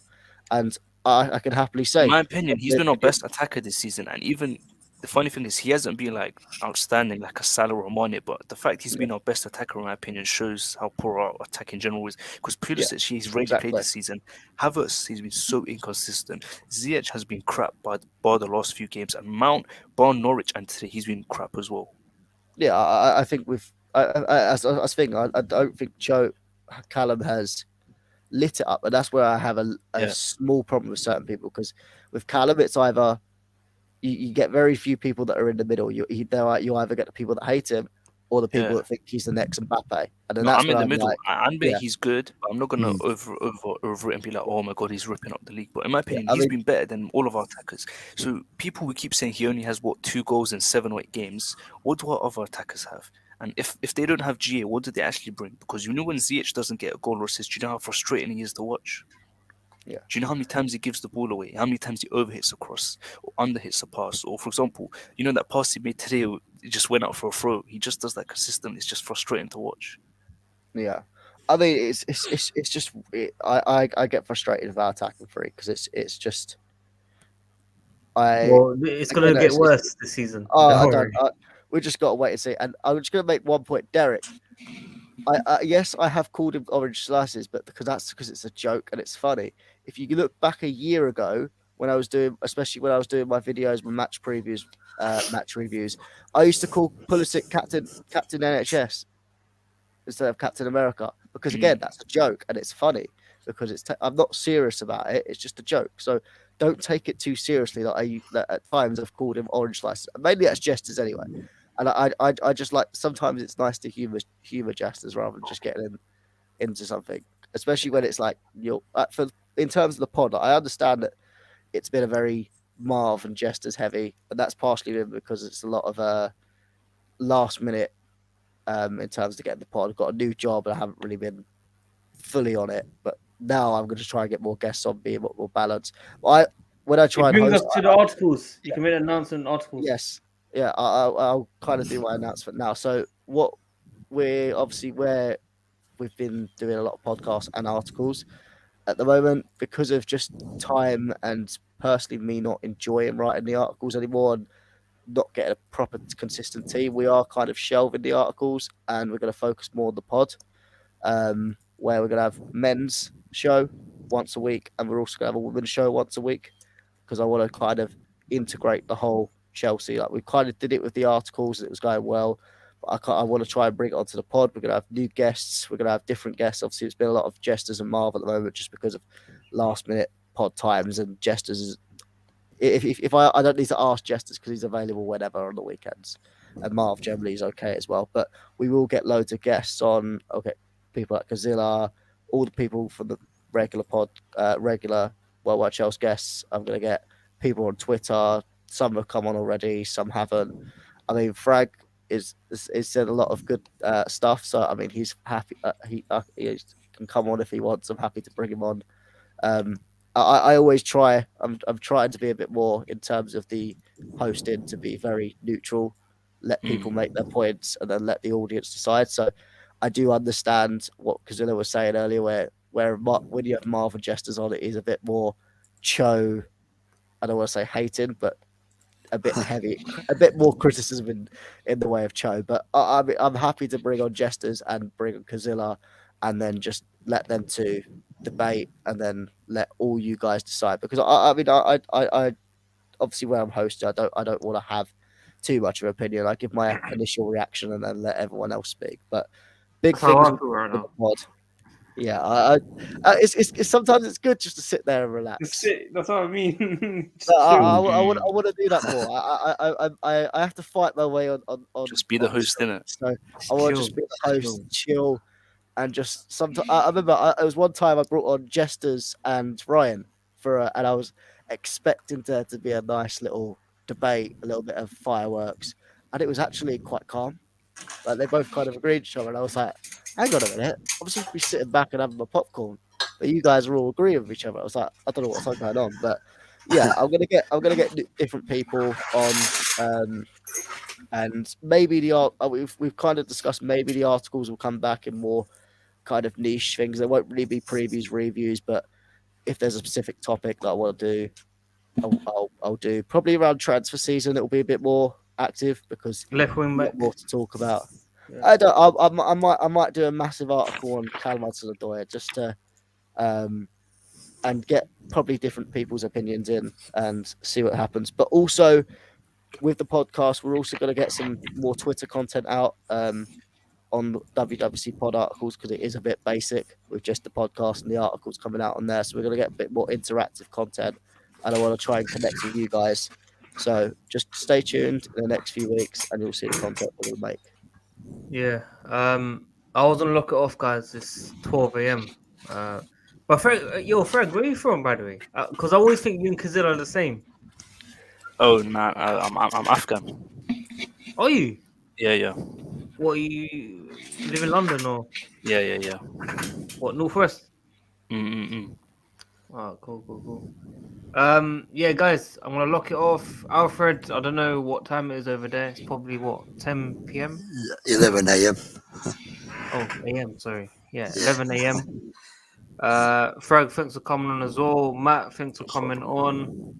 Enjoy as always. So, yeah, it's been a very interesting stream. I actually enjoyed it. I'm not gonna lie to you. First time in doing 2 hours in quite a long time. So, yeah, hopefully we see you guys very soon. Next video will probably be the preview for West Ham. Are we playing on Saturday or Sunday, by the way? Saturday, I think, isn't it? Has to be Saturday. Well, here it's Saturday night at 11:30. So Saturday. I guess for you guys too. Saturday, yeah. So preview will be on Friday, people. Make sure you don't tune in probably around 6 or 7 p.m. UK time. And we'll catch you guys soon, man. Matt, Frag, Alfred, catch you lot soon, man. Peace. Big up. Hello guys, subscribe to WorldWideChels. I WorldWideChels. WorldWideChels. Subscribe to WorldWide.